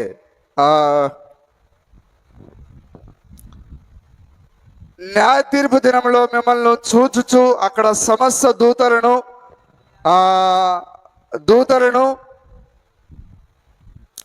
అక్కడ నన్ను గూర్చి మీరు సిగ్గుపడిన ఎడల న్యాయ తీర్పు దినంలో మీ యొక్క పటం అక్కడ చూపబడినప్పుడు నేను మిమ్మల్ని గూర్చి సిగ్గుపడేదను.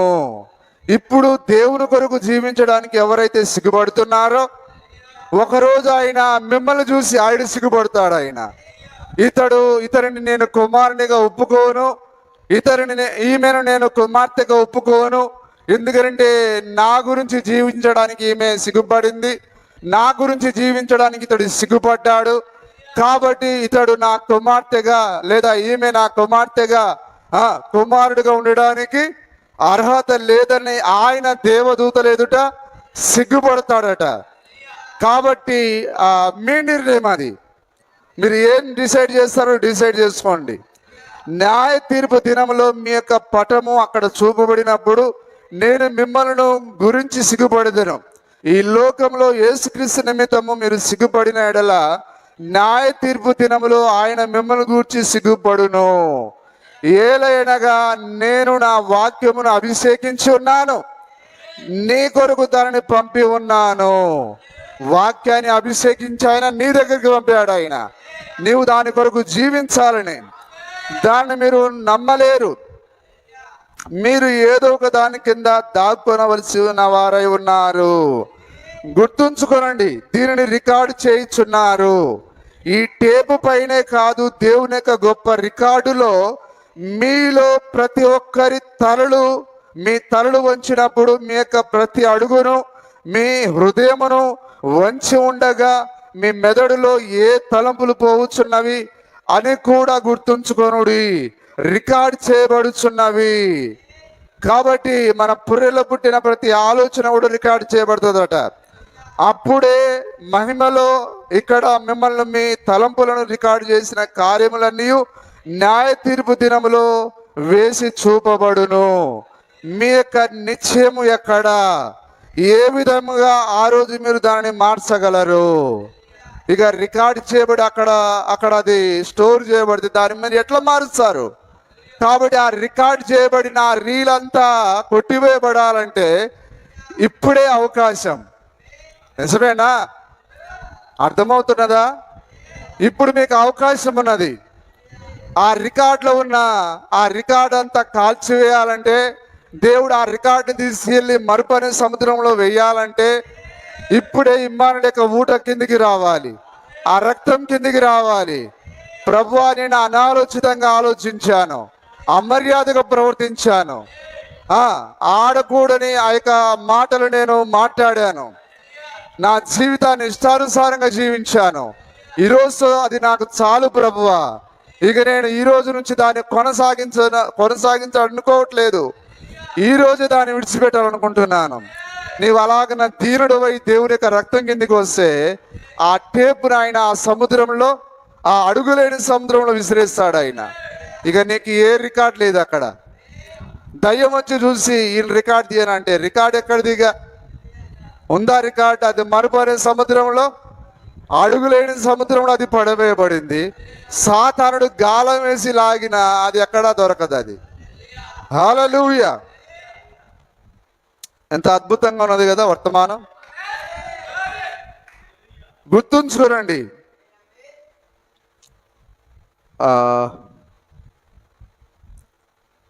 ఆయన రాకడను సూచించు ప్రకాశించడు ఎర్రని దీపం. ఒక నటీమణి మార్లిన్ మన్రో గురించి ప్రవక్త చెప్పాడు. దానిలో అది ఒక సినిమా పేరు, అది మరి దీంట్లోనే ఉన్నది. సరే, ఆ సినిమా పేరు మనకు తెలియకపోతే మళ్ళీ. దానిలో నటించినది వేరెవరో కాదు, మార్లిన్ మన్రో. అదిగో అక్కడ ఆమె ఉన్నది. 1 సంవత్సరమునకు లేక దానికి మునుపు ఆమె చనిపోయిన పిదుప దాన్ని నేను చూశాను. దానిలో ఆమె అసభ్యంగా దుస్తులు ధరించి ఉండేను.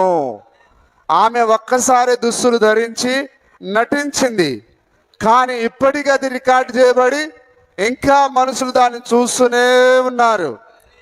నిజమేనా? అలాగండి, ఒక్కసారి మాట్లాడిన ఆ మాట రికార్డ్ చేయబడి అది దేవునికి అది వినిపిస్తూనే ఉంటుంది. అది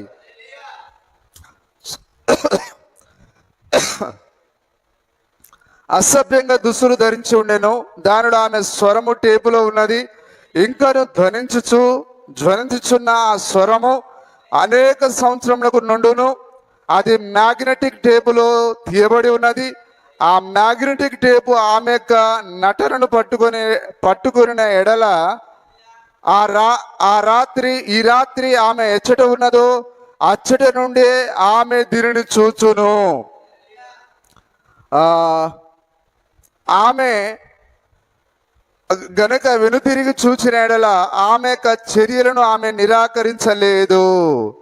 ఇప్పుడు ఆమె వెనుతిరిగి ఆ యొక్క టేపును చూసింది అనుకోండి, ఇది నేను చేయలేదని చెప్పగలదా?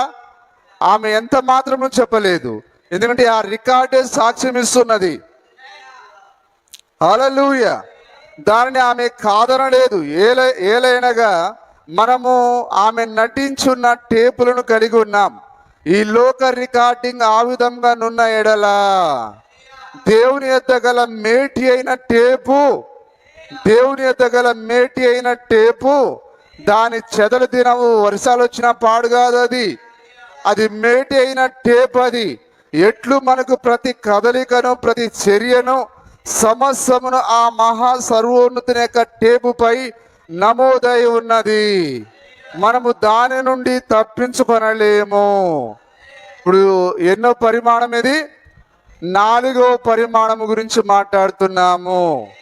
ఇప్పుడు మనము 4వ పరిమాణంలో మన జీవితాలు రికార్డ్ చేయబడుతున్నాయి. కాబట్టి మనం బహు జాగ్రత్తగా ఇక్కడ జీవించాలి. హల్లెలూయా. ఆ తర్వాత ఇప్పుడు మనము 5వ పరిమాణం గురించి చూద్దాం. ఏ పరిమాణము? 5వ పరిమాణం. అందులో 5వ పరిమాణము ఏంటిదంటే అక్కడ పాపులు ఉండే స్థలం. అది 4 అనేది 4వ పరిమాణంలో మన జీవితాలు రికార్డ్ చేయబడుతున్నాయి. నిజమేనా? దాని సైన్స్ నిరూపించిందా? ఇప్పుడు 5వ పరిమాణం ఏంటిదంటే పాపులు ఉండు స్థలం. ఏ స్థలం ఇది? పాపులు ఉండు స్థలము. ఇక్కడికి పోవాలని ఎవరికైనా ఆశ ఉన్నదా? ఇప్పుడు ఉదాహరణకు నేను చెప్పాను కదా, ఇది ఖమ్మం. ఇక్కడ చాలా వేడిగా ఉంటుంది. ఖమ్మం పక్కనే ఊటీ ఉంది. ఇప్పుడు మీరు ఎక్కడ ఉండడానికి ఇష్టపడతారు చెప్పండి? ఎక్కడ ఉండడానికి ఇష్టపడతారండి? ఊటీలోనేనా? ఎందుకంటే ఇక్కడ చల్లగా ఉంటుంది. ఇక్కడే ఉండడానికి మనం ఇష్టపడతాం. మరి ఈ పాపులు ఉండే స్థలం ఇక్కడ ఎట్లా ఉంటుంది? అగ్ని ఆరదు, పురుగు చావదు, వేదనకరమైన స్థలం ఇది. మరొకటి దీని పక్కనే ఏమున్నది? ఆ యొక్క సంతోషకరమైన స్థలం ఉన్నది. కాబట్టి ఇప్పుడు మీరు పాపులు ఉండే ఆ యొక్క భయంకరమైన స్థలంలో ఉంటారా, లేకపోతే ఆ యొక్క విశ్రాంతి నెమ్మది కలిగి ఆ పరిశుద్ధమైన ఆ నెమ్మది కలిగిన ఆ పరదేశంలో ఉంటారా? అది మీరు జీవించే జీవితాన్ని బట్టి అది నిర్ణయించబడుతుంది. ఇక్కడ మన ప్రవక్త అన్నాడు, ఈ 5వ పరిమాణంలోనికి నా శత్రువు సైతం అక్కడికి వెళ్ళకూడదు అన్నాడు ఆయన. అది భయంకరమైన స్థలం అని అన్నాడు ఆయన. ఎందుకంటే ఆయన 14 సంవత్సరాల వయసులో ఉన్నప్పుడు ఆయన కాళ్ళు 2 ఆ తుపాకీతో కాల్చబడినప్పుడు ఆయన ఆ స్థలానికి వెళ్ళాడు. అక్కడ ఎట్లాంటి మరి మంచి కార్యాలు లేవు. ఆయన అరుస్తూ ఉన్నాడు. ఆయన అమ్మ అని అరిచాడు. అక్కడ అమ్మ లేదు, నాన్న లేరు. అక్కడ ఎట్లాంటి సంతోషం అనేది లేదు. భయంకరమైన చీకటి. అతడు పడిపోతూ ఉన్నాడు. దానికి ఇంకా అసలు అడుగే రావట్లేదు. పడిపోతూ నువ్వు ఆ యొక్క చనిపోయిన తర్వాత రక్తం లేకుండా చనిపోతే నువ్వు డాబాపై నుంచి పడి భూమిని చేరుకోకుండా ఎట్లయితే అని అరుస్తూ ఉంటావు, ఆ పాతాళాన్ని పోతూనే ఉంటుంది. అది నువ్వు నీ జీవిత కాలం అంతా ఆ తీర్పు దినం వచ్చేంత వరకు అరుస్తూనే ఉండాలి. కాబట్టి రక్తం లేకుండా చనిపోయి ఈ యొక్క పాపులు ఉండే స్థలానికి వెళ్తావా? ఈ 5వ పరిమాణం ఎవరుండేది? పాపులు ఉండు స్థలం. పాపులు అంటే యేసుక్రీస్తు యొక్క రక్తాన్ని అంగీకరించని వారందరూ ఈ స్థలానికి వెళ్తారు. ఇంకా సోదరి సోదరులారా, యేసుక్రీస్తు యొక్క రక్తం ఉన్నదా? యవనస్తులారా, ఇంకా ఎవరైనా యేసుక్రీస్తు నామములో బాప్తిసం పొందకపోతే మీ కొరకు ఇంకా యేసుక్రీస్తు యొక్క రక్తం ఉన్నది. యేసుక్రీస్తు యొక్క రక్తము అది శుద్ధి చేయాలంటే ప్రతివాడు ఏ నామంలో పొందాలి? యేసుక్రీస్తు నామంలో బాప్తిసం పొందాలి. తండ్రి కుమార నామంలో బాప్తిసం పొందితే నువ్వు ఖచ్చితంగా ఈ స్థలానికి వస్తావు, 5వ పరిమాణం దగ్గరికి వస్తావు. కానీ నీవు 6వ పరిమాణంలోనికి వెళ్ళాలంటే యేసుక్రీస్తు నామంలో బాప్తిసం పొందాలి. అక్కడ అదే పరదైసై ఉన్నది. హల్లెలూయా. ఇప్పుడు ఇది పాపులు ఉండు స్థలమై ఉన్నది. ఇది ఎన్నో పరిమాణము? 5వ పరిమాణము. పరిమాణములు గుర్తుపెట్టుకోవాలి.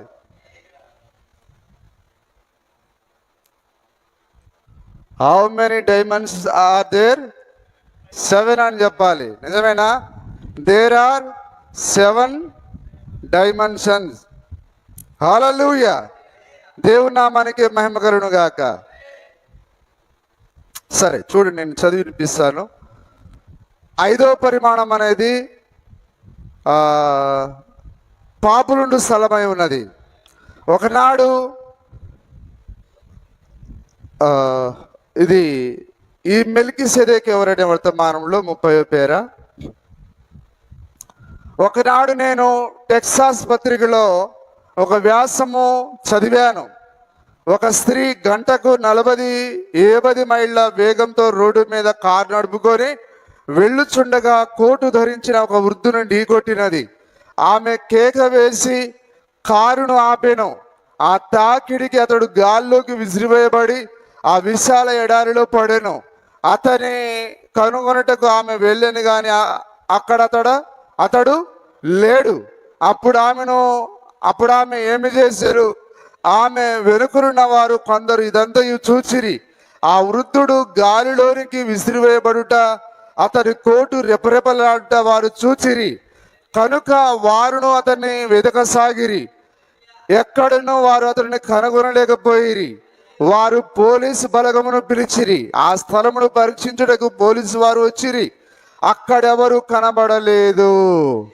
సరే, వారిలో ప్రతి ఒక్కొక్కరు ఆ మనిషిని తాకినందున కారు ఎలాగైనదో చూచి సాక్ష్యమిచ్చిరి. అతడు గాలిలోనికి ఎగిరిపోయాను. అది అందరూ చూచిరి. 2-3 కారులు పట్టునంత మంది సాక్షులు అది జరుగుట చూచిరి. అయితే తెలిసినదేమనగా 5 సంవత్సరముల క్రితము ఆ స్థలమందు కోటు ధరించిన ముసలివాడు కారు ఢీకొని చనిపోయాను. ఇప్పుడు ఒక వ్యక్తి ఎక్కడైతే చనిపోతాడో ఆ యొక్క 5వ పరిమాణంలో అక్కడనే తిరుగులాడుతూ ఉంటాడు, అక్కడనే కేకలు పెడుతూ ఉంటాడు. అంటే 5వ పరిమాణము ఉన్నదనే దానికి దేవుడు అమెరికాలో ఆ దృశ్యాన్ని ఆయన దృశ్య రూపంలోనికి తీసుకొని వచ్చాడు. ఆయన ఆ వ్యక్తిని ఎదికారు కానీ ఎక్కడా కనిపించలేదు. అతడు ఏ కోటు ధరించుకొని ఉన్నాడో చనిపోయినా కానీ అదే వస్త్రాలతో ఉన్నాడు ఆయన. దానికి వాక్య నిరూపణ ఉన్నదా?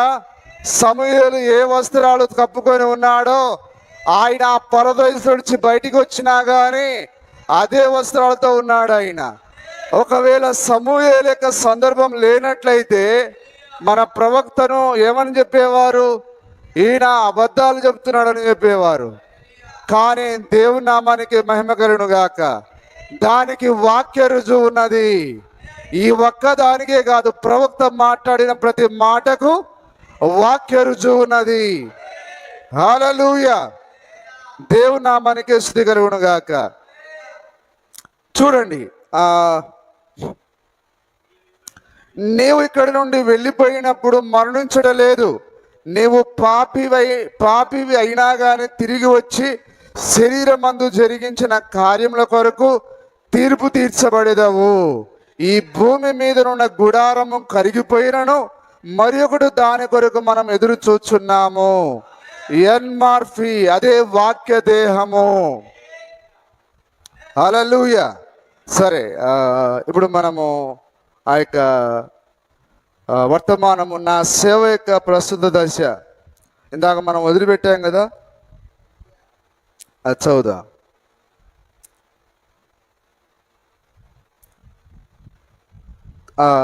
నాలుగోది మనము చూసామా? నాలుగోది ఏంటిది? నాలుగో పరిమాణము సైన్స్, అదే మన జీవితము రికార్డ్ చేయబడుట. ఇప్పుడు ఐదో పరిమాణం, ఇప్పుడు ఐదో పరిమాణము 15 పేర. ఇప్పుడు ఐదో పరిమాణము పాపి ఉండు స్థలము. అవిశ్వాసి మరణించి మరియు అచ్చటికి వెళ్ళును. అవిశ్వాసి ఎవరు? డబ్బుల కొరకు భయపడుతున్నవారు, పొట్ట కొరకు భయపడుతున్నవారు. హల్లెలూయా. దేవుని కొరకు జీవించాలంటే బంధువులకు భయపడుతున్నవారు. వీళ్ళందరిని ఏమంటారు? అవిశ్వాసులు అంటారు. నిజమేనా? నా నామాన్ని ఒప్పుకొని ఎవరైతే జీవిస్తారో వాళ్ళని ఆయన విశ్వాసులు అంటాడు ఆయన. కానీ యేసు ప్రభువుని నమ్ముకున్నా కానీ నా పొట్ట పోషణ జరగట్లేదు, నా కుటుంబం పోషించబడట్లేదు అని నువ్వు అనుకుంటున్నావంటే అక్షరాలని ఒక పచ్చి అవిశ్వాసివి. కానీ విశ్వాసి తనకు తిండి ఉన్నా లేకున్నా, అతనికి కట్టుకోవడానికి బట్టలు ఉన్నా లేకున్నా, అతను తన శరీరము కృంగిపోయినా కృషించిపోయినా, అతడు దేవుని వాక్యాన్ని చివరి వరకు ఈ కంఠంలో ప్రాణం ఉన్నంత వరకు నమ్ముతాడు. అతనిని విశ్వాసి అంటారు. కానీ రోజు నువ్వు యేసు ప్రభుని ఎవరు నమ్ముతున్నావు? అతడు నాకు తినడానికి తిండే ఇవ్వలేకపోతున్నాడు ఆయన. అయితే నువ్వు అక్షరాల ఒక భయంకరమైన అవిశ్వాసివి. మొదట నా నీతిని రాజ్యాన్ని వెదుగుడి, అప్పుడు మీకు ఇవన్నీ ఇస్తానన్నాడు ఆయన. అంటే ఆయన నీకు ఆ తిండికి తినడానికి తిండి ఇవ్వట్లేడు అంటే, కట్టుకోవడానికి బట్టలు ఇవ్వట్లేడు అంటే, నీకు డబ్బులు ఇవ్వట్లేడు అంటే నువ్వు మొదటగా ఆయన నీతిని రాజ్యాన్ని వెదకట్లేవని అది రుజువై ఉన్నది. వారి ఫలముల ద్వారా మీరు వారిని తెలుసుకొందురు అన్నాడు ఆయన. మీరు నమ్ముతున్నారా? చూడండి, ఇప్పుడు ఐదో పరిమాణము పాపి ఉండు స్థలము. అవిశ్వాసం మరణించి మరియు అవిశ్వాసం ఏంటి సార్? అవిశ్వాసమే పాపమై ఉంది. పాపం అంటే కత్తి తీసుకొని పొడిచేది పాపం కాదు, అంటే పొడవమని దాని అర్థం కాదు. నీవు వాక్యాన్ని నమ్మకపోవడమే అవిశ్వాసం. అవిశ్వాసం వలన వచ్చు జీతం మరణమై ఉన్నది. పాపం వలన వచ్చు జీతము మరణమై ఉన్నది. అవిశ్వాసాన్ని ఎవరిని అంటారంటే వాక్యాన్ని నమ్మని వారిని అవిశ్వాసి అంటారు. కాబట్టి బైబిల్ గ్రంథంలో ఉన్న ఆ మాటలను నమ్మని వారు అవిశ్వాసులై ఉన్నారు. ఇప్పుడు ఐదో పరిమాణము పాపి ఉండు స్థలము. ఈ వాక్యాన్ని నమ్మని వారందరూ, వాక్యాన్ని నమ్మట్లేవు అంటే నేను రక్తము శుద్ధీకరించదు, నేను కడగదు. అది ఐదో పరిమాణము. సమయం అయిపోయిందా? ఓకే, 9 అయిపోయింది. సరే, నేను ముగిస్తాను. ఐదో పరిమాణము పాపి ఉండు స్థలము. అవిశ్వాసం మరణించి మరియు అచ్చటికి వెళ్ళును. ఐదో పరిమాణంలోనికి ఎవరు వెళ్తారు? కేవలం అవిశ్వాసులు. ఆ రక్తాన్ని ఒప్పుకొనిన వారు, ఆ రక్తంలో కడగబడిన వారు అందరూ అక్కడికి వెళ్తారు. మరొక మాట చెప్పొచ్చా? ఎవరైతే తండ్రి కుమార పరిశుద్ధాత్మ నామంలో బాప్తిసం పొందారో వారందరూ అదే స్థలానికి వెళ్తారు. నీవు ఆ పాతాళాన్ని అగ్నిగుండాన్ని తప్పించుకోవాలంటే నీ పాపక్షమాపణ నిమిత్తం అపోస్తల కార్యములు 2వ అధ్యాయం 38 ప్రకారంగా నీ పాపక్షమాపణ కొరకు నువ్వు యేసుక్రీస్తు నామములో బాప్తిసం పొందాలి. అప్పుడే నీవు ఐదో పరిమాణమును తప్పించుకొనగలవు. లేనట్లయితే నీవు యేసు ప్రభువుని నమ్ముకున్నా, తండ్రి కుమార నామంలో బాప్తిసం పొందుకున్నా, నువ్వు అనుకున్నా, నువ్వు వాక్యాన్ని ఉన్నట్టుగా చేయకపోయినా నువ్వు అక్షరాల ఐదో పరిమాణం దగ్గరికి వెళ్తావు. ఐదో పరిమాణము పాపి ఉండు స్థలము. అవిశ్వాసి మరణించి మరియు అచ్చడికి వెళ్ళును. ఐదో పరిమాణము అదొక విధమైన భయంకరమైన పరిమాణం. ఇది అన్నిటిలలో భయంకరమైన పరిమాణం. ఈ మనిషి ఒక క్రైస్తవుడు చనిపోయినప్పుడు అతడు 6వ పరిమాణంలోనికి వెళ్ళును. క్రైస్తవుడు అనగా అర్థం ఏంటిది? క్రైస్తవుడు అనగా క్రీస్తును పోలినవాడు. క్రైస్తవుడు అనగా క్రీస్తును పోలినవాడు. ఈ క్రీస్తును పోలినవాడు ఎక్కడికి వెళ్తాడు? 6వ పరిమాణంలోనికి వెళ్తాడు. హల్లెలూయా. కానీ ఒక క్రైస్తవుడని పిలువబడి వాక్య ప్రకారంగా నడవని వాడు ఈ యొక్క 5వ పరిమాణంలోనికి వెళ్తాడు. చూడండి జాగ్రత్తగా. ఒక క్రైస్తవుడు చనిపోయినప్పుడు అతడు 6వ పరిమాణంలోనికి వెళ్ళును. దేవుడు 7వ పరిమాణంలో ఉన్నాడు. తర్వాత ఇప్పుడు మీరు చూడండి, క్రైస్తవుడు చనిపోయినప్పుడు అతడు దేవుని యొక్క బలిపీఠం కిందికి వెళ్ళును. పరదైసు అనగా అది దేవుని బలిపీఠం కింద ఉండే స్థలమై ఉన్నది. తిన్నగా బలిపీఠం కింద దేవుని సన్నిధికి వెళ్ళును. అతడు అక్కడ విశ్రాంతిలో ఉండును. ఇప్పుడు చనిపోయిన మన ప్రియులందరూ ఎక్కడున్నారు? ఆ యొక్క బలిపీఠం కింద 6వ పరిమాణంలో విశ్రాంతి కలిగి నెమ్మది కలిగి ఉన్నారు అక్కడ. హల్లెలూయా. వారు దేవుని యొక్క పిలుపు కొరకు వేచి చూస్తూ ఉన్నారు. ఇప్పుడు ఆ యొక్క 5వ పరిమాణం గురించి ఒక చిన్న మాట నేను చదువుతాను. ఏ పరిమాణము? 5వ పరిమాణం అనంటే పీడకల వచ్చిన వ్యక్తి.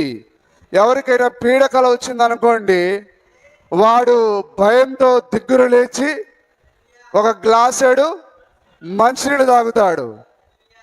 ఆ భయంకరమైన పీడకలలో ఉన్నప్పుడు ఎట్లయితే అరుచుట, కేకలు వేయుట, భయపడుట ఉంటుందో అదేవిధంగా ఆ యొక్క 5వ పరిమాణంలో ఉన్నప్పుడు అదే విధంగా ఉంటుంది. ఈ పీడకల అనేది దేనికి సాదృశ్యంగా ఉందనంటే ఒక 5వ పరిమాణం ఉన్నది. హల్లెలూయా. కాబట్టి ఈ పీడకలలో నుంచి నువ్వు అసలైన పీడకలలోకి వెళ్ళాలనుకుంటున్నావా? అయితే ఎవ్వరు కూడా అక్కడికి వెళ్ళకూడదు. చూడండి, దానిని మరియు విపులంగా చూద్దాం. ఒక వ్యక్తికి పీడకల వచ్చిన సమయంలో అతడు పూర్తిగా నిద్రలోనూ ఉండడు, పూర్తిగా మేలుకొని ఉండడు. నాకు చిన్నప్పుడు చాలా కళలు వచ్చాయి, అంటే భయంకరమైన కళలు. ఏంటిదంటే మనము ఉరుకుతూ ఉంటాం, ఎవడో వెంబడిస్తూ ఉంటాడు, కానీ పరిగెత్తకుండా అక్కడే ఉంటాం. నిజమేనా? తర్వాత ఆ భయంకరమైన పీడకలు వచ్చి ఆ దిగ్గురు లేచి కూర్చునేది, అవన్నీ భయంకరమైన పీడకలు అవి. ఒక వ్యక్తి పీడకలు వచ్చిన సమయంలో అతడు పూర్తిగా నిద్రలోను ఆ యొక్క అంటే ఆ కళ రాకుండా ఈ కళ వస్తే వచ్చిందిలే నేను నిద్రపోతానని అనుకోలేడు. అతడు అందులోనే బంధించబడి ఉంటాడు. పోనీ ఆ కళలోంచి బయటకు వద్దామని, మేలుకోలోనికి వద్దామని అంటే అది రానిది. అది నాకు అనుభవం ఉంది అది దాంట్లో. Praise the lord. హల్లెలూయా. అలాగనే ఆ యొక్క 5వ పరిమాణంలోనికి వెళ్ళిన వ్యక్తి ఇప్పుడు అతడు అక్కడి నుంచి బయటికి రాలేడు, ఆ యొక్క పరదేశానికి వెళ్ళలేడు. చూడండి, అక్కడనే అతడు బంధించబడి కేకలు వేస్తూ ఉండాలి. అట్లాంటిది ఎవరైనా కోరుకుంటారా? అది ఎవరికి వద్దు అసలు. అది ఒక వ్యక్తికి పీడకలు వచ్చిన సమయంలో అతడు పూర్తిగా నిద్రలోనూ ఉండడు, పూర్తిగా మేలుకొని ఉండడు. అతడు నిద్ర మేలుకొలుపుల మధ్యలో ఉండును. అందుమూలంగానే అతడు భయంకరంగా వణుకుచూ కేకలు వేయును. ఎందుకనగా అతడు పూర్తిగా నిద్రలో లేడు, మేలుకొని లేడు. మార్పు పొందకుండా చనిపోయిన వ్యక్తి ఎచ్చటికి వెళ్ళును అది చూపించుచున్నది. ఈ పీడకలు దేనికి సాదృశ్యంగా ఉన్నాయి? మార్పు పొందకుండా చనిపోయిన వ్యక్తి అట్లాంటి ఆ యొక్క భయంకరమైన స్థలంలోనికి వెళ్తాడనే సూచనగా ఈ యొక్క పీడకలలు ఉన్నాయి. చూసారా? మార్పు చెందకుండా చనిపోయిన వ్యక్తి ఎచ్చడికి వెళ్ళునో అది ఇప్పుడు భర్తల పైన తిరుగుబాటు చేస్తున్న ఈ స్త్రీలు తప్పకుండా అడిగి పోవాల్సిందే. వారెంత తప్పించుకోవాలని ప్రయత్నం చేసినా అది తప్పించుకోలేరు. మార్పు పొందకుండా చనిపోయిన వ్యక్తి ఎచ్చడికి వెళ్ళును అది చూపించున్నది.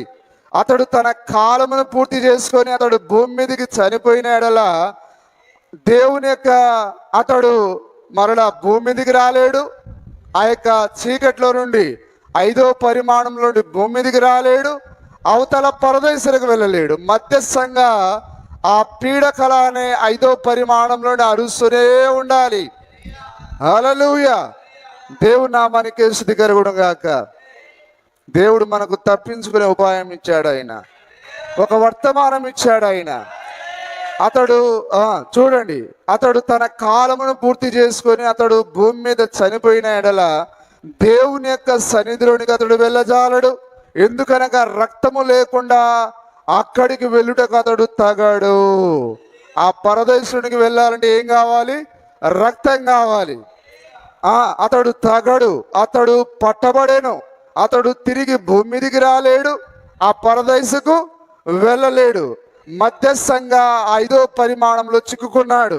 ఎందుకనగా ఈ భూమి మీద అతని కాలము చెల్లిపోయినది. అతడు మధ్యస్థంగా చిక్కుకొని ఉన్నాడు. అతడు ఒక పీడకలలో ఉన్నాడు. చూచారా? విశ్రాంతి కొరకు అతడు దేవుని సన్నిధిలోనికి వెళ్ళలేడు. కానీ క్రైస్తవులు దేవుని వాక్యం కొరకు జీవించిన వారు ఆ యొక్క 6వ పరిమాణంలోనికి వెళ్తారు. ఆ యొక్క విశ్రాంతిలోనికి వెళ్తారు. హల్లెలూయా. అతడు భూమి మీదకి తిరిగి రాలేడు. ఎందుకనగా అతని కాలం అయిపోయినది. అతడు ఒక పీడకలలో ఉన్నాడు. మరియు తీర్పు దినం వరకు అతడు అక్కడనే నిలిచి ఉండును. అది జీవించుటకు ఒక భయంకరముగా ఉన్న పరిస్థితి. చూచారా? 5వ పరిమాణం అనేది భయంకరమైన ఆ యొక్క స్థితి ఉన్నది. అక్కడికి ఎవరైనా వెళ్ళాలనుకుంటున్నారా? వెళ్ళాలనుకుంటే మీరు మీ ఇష్టానుసారంగా జీవించండి. ఆ తర్వాత 5వ పరిమాణం అయిపోయిందా? ఇప్పుడు 6వ పరిమాణం గురించి మనం చదువుదాం. మరి ఇప్పుడు ఈ దర్శనంలో నేను 6వ పరిమాణంలోనికి కొనిపోబడి తిని నేను నమ్ముచున్నాను. అక్కడ నుండి ఇక్కడికి నేను తిరిగి చూడగలిగాను. చూడండి, ఆ చూపు భూ సంబంధమైన నేత్రములతో చూచినట్లుగా అసలు లేదు. కానీ అది ఆ దృష్టి దానికంటే అది ఒక గొప్పదై ఉన్నది. మన స్వాభావిక జ్ఞానేంద్రియములు కలిగి ఉండు సంపర్కం కన్నా అక్కడ ఉన్న వారు కలిగి ఉన్న దృష్టి ఎంతో మిన్నైనది. హల్లెలూయా.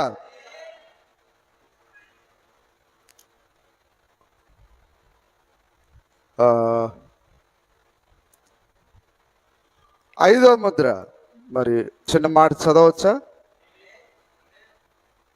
5వ ముద్ర 149 పేర చదువుదా.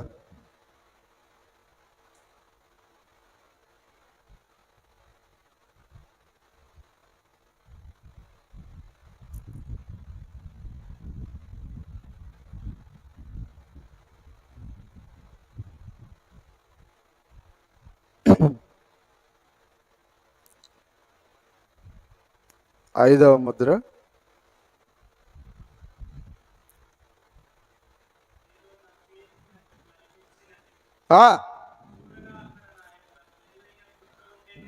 సరే 136 నుండి చదవండి.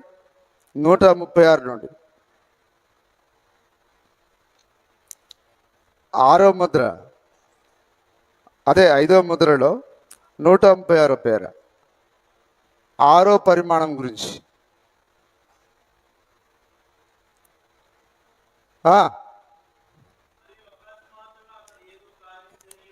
జరిగినది మీకందరికీ తెలియను, ఎరిగి ఉన్నారు.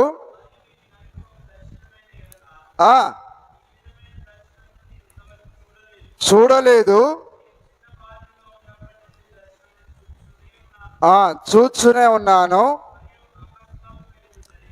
అకస్మాత్తుగా ఏదో జరిగేను.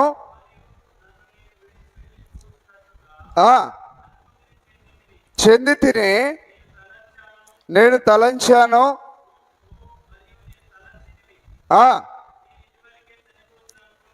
ఇది వరకే చనిపోతుంది అనుకున్నాను.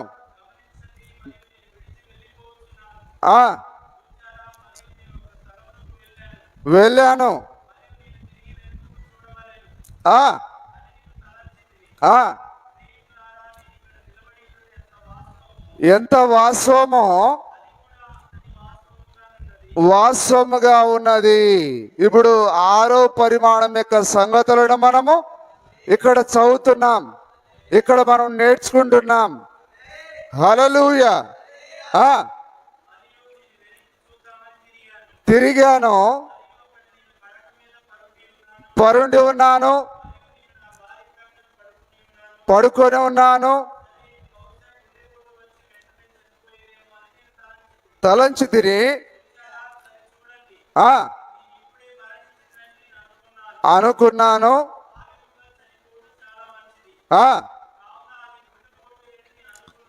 సరే.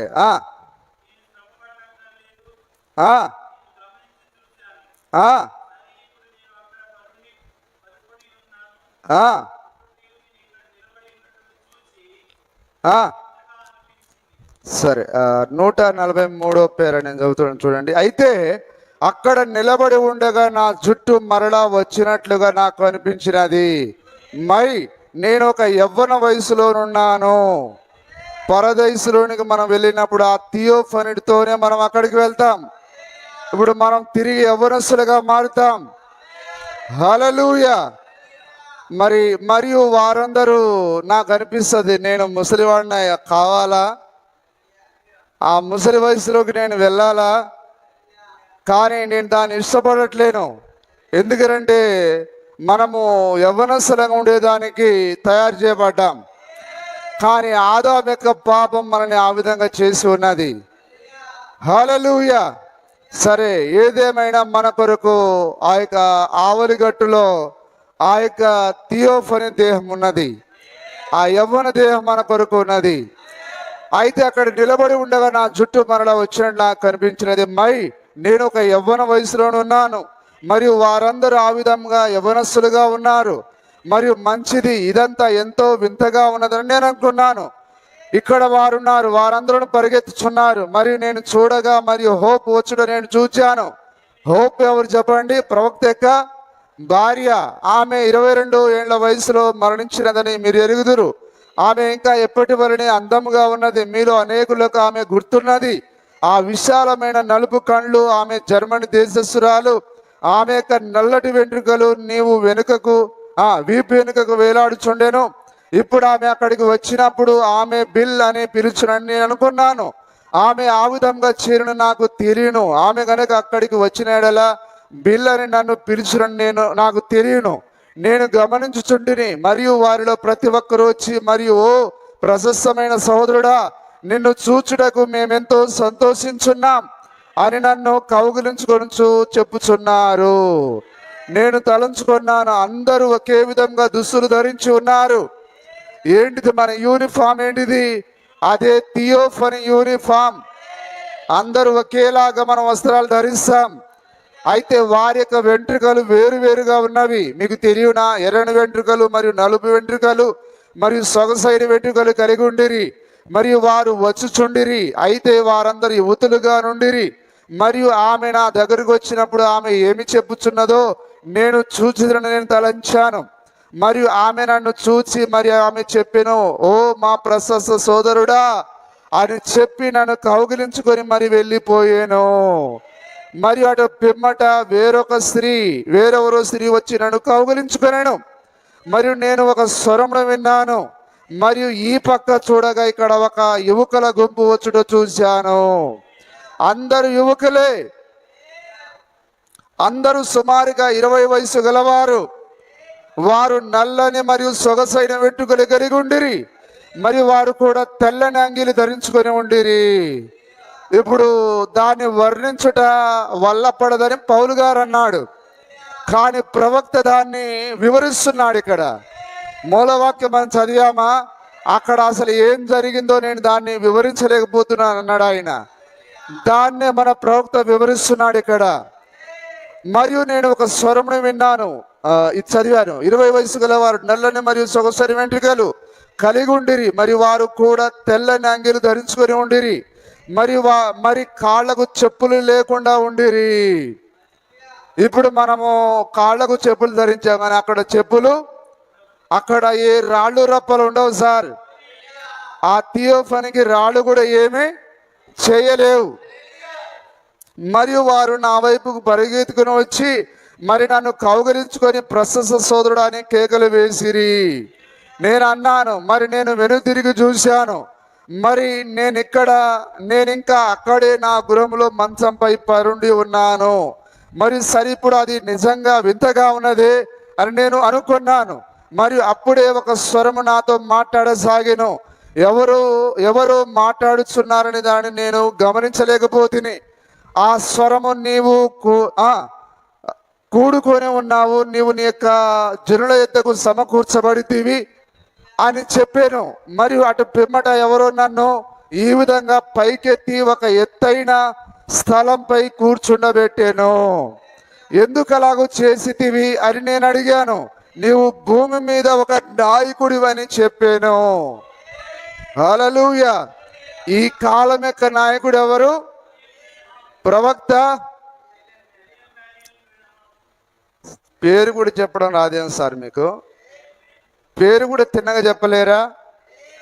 నా ఎడం పక్క అయితే అసలు సౌండే లేదు, ఈ చెవు అసలు పనే చేయట్లేదు, నాది ఈ పక్కే చేస్తుంది. అంటే నా స్పీకర్ పాడైందా లేకపోతే ఇటు సౌండ్ రావట్లేదా? స్పీకర్ పాడైపోయి ఉంటుంది. జాన్ గారు రేపు హాస్పిటల్ తీసుకెళ్ళు, సౌండ్ రావట్లే. హల్లెలూయా.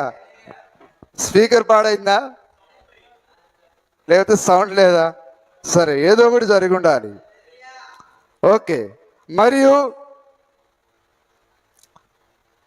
నాకది అర్థం అవ్వట్లేదని జవాబు ఇచ్చి తిని చదివారనుకుంటాను. ఓకే, చదువులే. మరియు ఆ స్వరము నాతో మాట్లాడుచుండెను. నేను ఆ మాట్లాడుచున్న ఆయనను చూడలేకపోయాను. ఇప్పుడు నాకు పైగా ఉండి నాతో మాట్లాడుచున్నది. నేను అడిగాను, సరే నేను గనక దాటి వచ్చిన ఎడల నేను యేసును చూడాలని ఇష్టపడుచున్నాను. ఇప్పుడు ఆయన 6వ పరిమాణంలో ఉండి 7వ పరిమాణంలో ఉన్న యేసుక్రీస్తును ఆయన చూడాలని అనుకుంటున్నాడు. నేను ఆయన చూడగోరుచున్నానని నేను చెప్పాను. కాబట్టి మరి అతడు చెప్పాను, నీవు ఆయనను ఇప్పుడు చూడలేవు, ఆయన ఇంకా పైనున్నాడు. చూడండి, మానవుడు మరణించిన తర్వాత 6వ స్థానమునకు వెళ్ళును. మానవుడు అంటే అందరూ మానవుడు కాదు, పరిశుద్ధులు 6వ పరిమాణంలోనికి వెళ్తారు. అది బలిపీఠం కింద ఉన్నది. చూచారా, 7వ స్థానం కాదు, దేవుడు ఉండు 7వ పరిమాణం కాదు, 6వ పరిమాణము. మరియు వారందరూ అచ్చుడే ఉన్నారు. అది తప్పక 6వ స్థానమై ఉన్నది. వారందరూ అటువైపే వెళ్ళుచున్నారు. మరియు నేను చెప్పాను, అక్కడ లక్షల కొలదిగా ఉండినట్లు కనిపించిరి. వారిని నేను ఇంతవరకు ముందు ఎన్నడూ చూడలేదు. మరియు నేను అక్కడ కూర్చొని ఉండగా ఈ స్త్రీలు మరియు పురుషులు ఇంకా పరిగెత్తుకొని వస్తూ మరి నన్ను కౌగిలించుకొనొచ్చు, మరియు నన్ను సహోదరుడా అని పిలుస్తున్నారు. ప్రవక్త మనను చూడలేదు, కానీ మనం ప్రవక్తను గుర్తుపడతాం. ఎందుకంటే మనం ఆయన కాలంలో లేం, కానీ ఆయన వర్తమానం ద్వారా మనం ఆయనను గుర్తుపడుతున్నాం. ఆయన వర్తమానం ద్వారా మనం రక్షింపబడతాం. మనము ఆవలి గట్టి మోగన వెంటనే విలియం బ్రెనామ్ను మనం కలుసుకొని మా ప్రశస్తమైన సహోదరుడా అని మనం ఆయన కౌగిలించుకుంటాం. సోదరుడా, నేను ఎక్కడో చూడలేదు అంటే, అయ్యా మీ వర్తమానం ద్వారా మేము రక్షింపబడ్డాము, అందుకే ఈ స్థలంలో ఉన్నాము. హల్లెలూయా. కానీ ఈరోజు క్రైస్తవ సమాజానికి కార్యాలు తెలిసినాయా? తెలియలేదు. కానీ ఈరోజు దేవుడు మరి ఎన్నిక లేని మనకు ఆయన ఎన్నుకొని మనకి ఈ కార్యాలను చూపిస్తూ ఉన్నాడు ఆయన. హల్లెలూయా. ఎక్కడ సార్ చదవండి కిందికి. అక్కడ లక్షల కొలది ఉన్నట్లు కనిపించి వారిని కౌగిలించుకొనొచ్చు సౌరుడా అని పిలుస్తున్నారు. మరియు నేను అక్కడ కూర్చొని ఉన్నాను. మరియు అటు తర్వాత యాకోబు యొక్క జనుల యొద్దకు కూర్చబడినట్లుగా నీవు నీ యొక్క జనుల యొద్దకు సమకూర్చబడితివి అని ఆ స్వరము చెప్పాను. వీరందరూ నా యొక్క జనుల, వీరందరూ బ్రెనహాములా అని నేను అడిగాను. కాదు, వారు నీ ద్వారా మారు మనసును పొంది క్రీస్తు యొద్దకు వచ్చిన వారు. మనమందరం ఎవరి ద్వారా క్రీస్తు దగ్గరికి వచ్చాం? విలియం బ్రెనామ్ యొక్క వర్తమానం ద్వారా. నేను చుట్టూ చూశాను, మరియు అచ్చట నిజముగా ఒక అందమైన స్త్రీ పరిగెత్తుకుంటూ నా ఎదుకు వచ్చాను. ఆమె కూడా అందరి వలె ఆ విధంగానే కనబడెను. ఆమె తన యొక్క చేతులు నా చుట్టూ వేసి మరియు ఆమె చెప్పెను, ఓ నా ప్రశస్త సోదరుడా. ఆమె నా వైపు చూచెను. నేను ఆమె దూత వలె కనిపించున్నది కదా అని అనుకున్నాను. మరి ఆమె దాటిపోయేను. మరియు నీవు ఆమెను గుర్తుపట్టలేదా అని ఒక స్వరం పైనుంచి మాట్లాడుతున్నది, లేదా వెనక నుంచి మాట్లాడుతున్నది. అడిగాను, లేదు నేను గుర్తించుకోలేదు అని నేను చెప్పాను. ఆమె 90 సంవత్సరములు దాటిపోయిన తరువాత నీవు ఆమెకు క్రీస్తు ఎదుగు నడిపించిదివి. ఆమె నిన్ను గురించి ఎందుకంతగా ఆలోచించున్నదో నీకు తెలియనా అని అడిగాను. ఆ అందమగు బాలిక 90 ఏళ్ళు నిండిన స్త్రీయా? 90 ఏళ్ళు ఆమె ఎట్లా మారిపోయింది? 20 సంవత్సరాల యవనస్తులుగా మారిపోయింది. అక్కడ మోకాళ్ళ నొప్పులు లేవు, వృద్ధాప్యం లేదు అక్కడ. ఓ, ఈ వర్తమానం మనని అక్కడికి సురక్షితంగా తీసుకొని పోగలదు. ఆ 90 ఏళ్ల స్త్రీని తీసుకొని పోయిన అదే వర్తమానంలో మనం ఉన్నాం. అందుకొరకే ఈ వర్తమానాన్ని పట్టుకొని గట్టిగా ఆ స్త్రీని తీసుకొని వెళ్ళిన ఆ ప్రదేశానికి ఈ వర్తమానము కొరకు నమ్మకంగా జీవించిన వారిని ఈ వర్తమానం అక్కడికి తీసుకొని పోతుంది. హల్లెలూయా.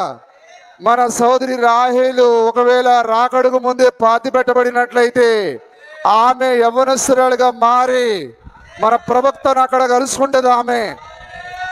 ఆమె ఈ 90 ఏళ్ల స్త్రీ ఎట్లయితే చెప్పి ఉన్నదో, అక్కడికి వెళ్ళిన తర్వాత ప్రశస్తమైన సహోదరుడా, నీ వర్తమానం ద్వారా దిగో నేను ఇక్కడికి వచ్చానని ఆమె కూడా సాక్ష్యం ఇస్తుంది.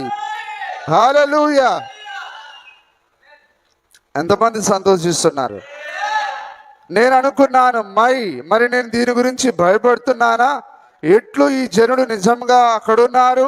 వారు ఏదో ఛాయ లేక నీడ కాదు, నిజమైన వారు.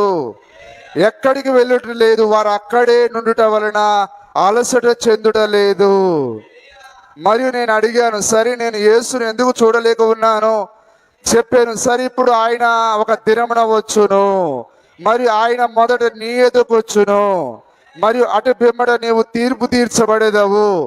ఈ జనులు నీవు నడిపించుట ద్వారా మార్చబడిన వారు అని చెప్పాను. Praise the lord. హల్లెలూయా. దేవుడు ఈ మాటలను మన కొరకు దీవించును గాక. మిమ్మల్ని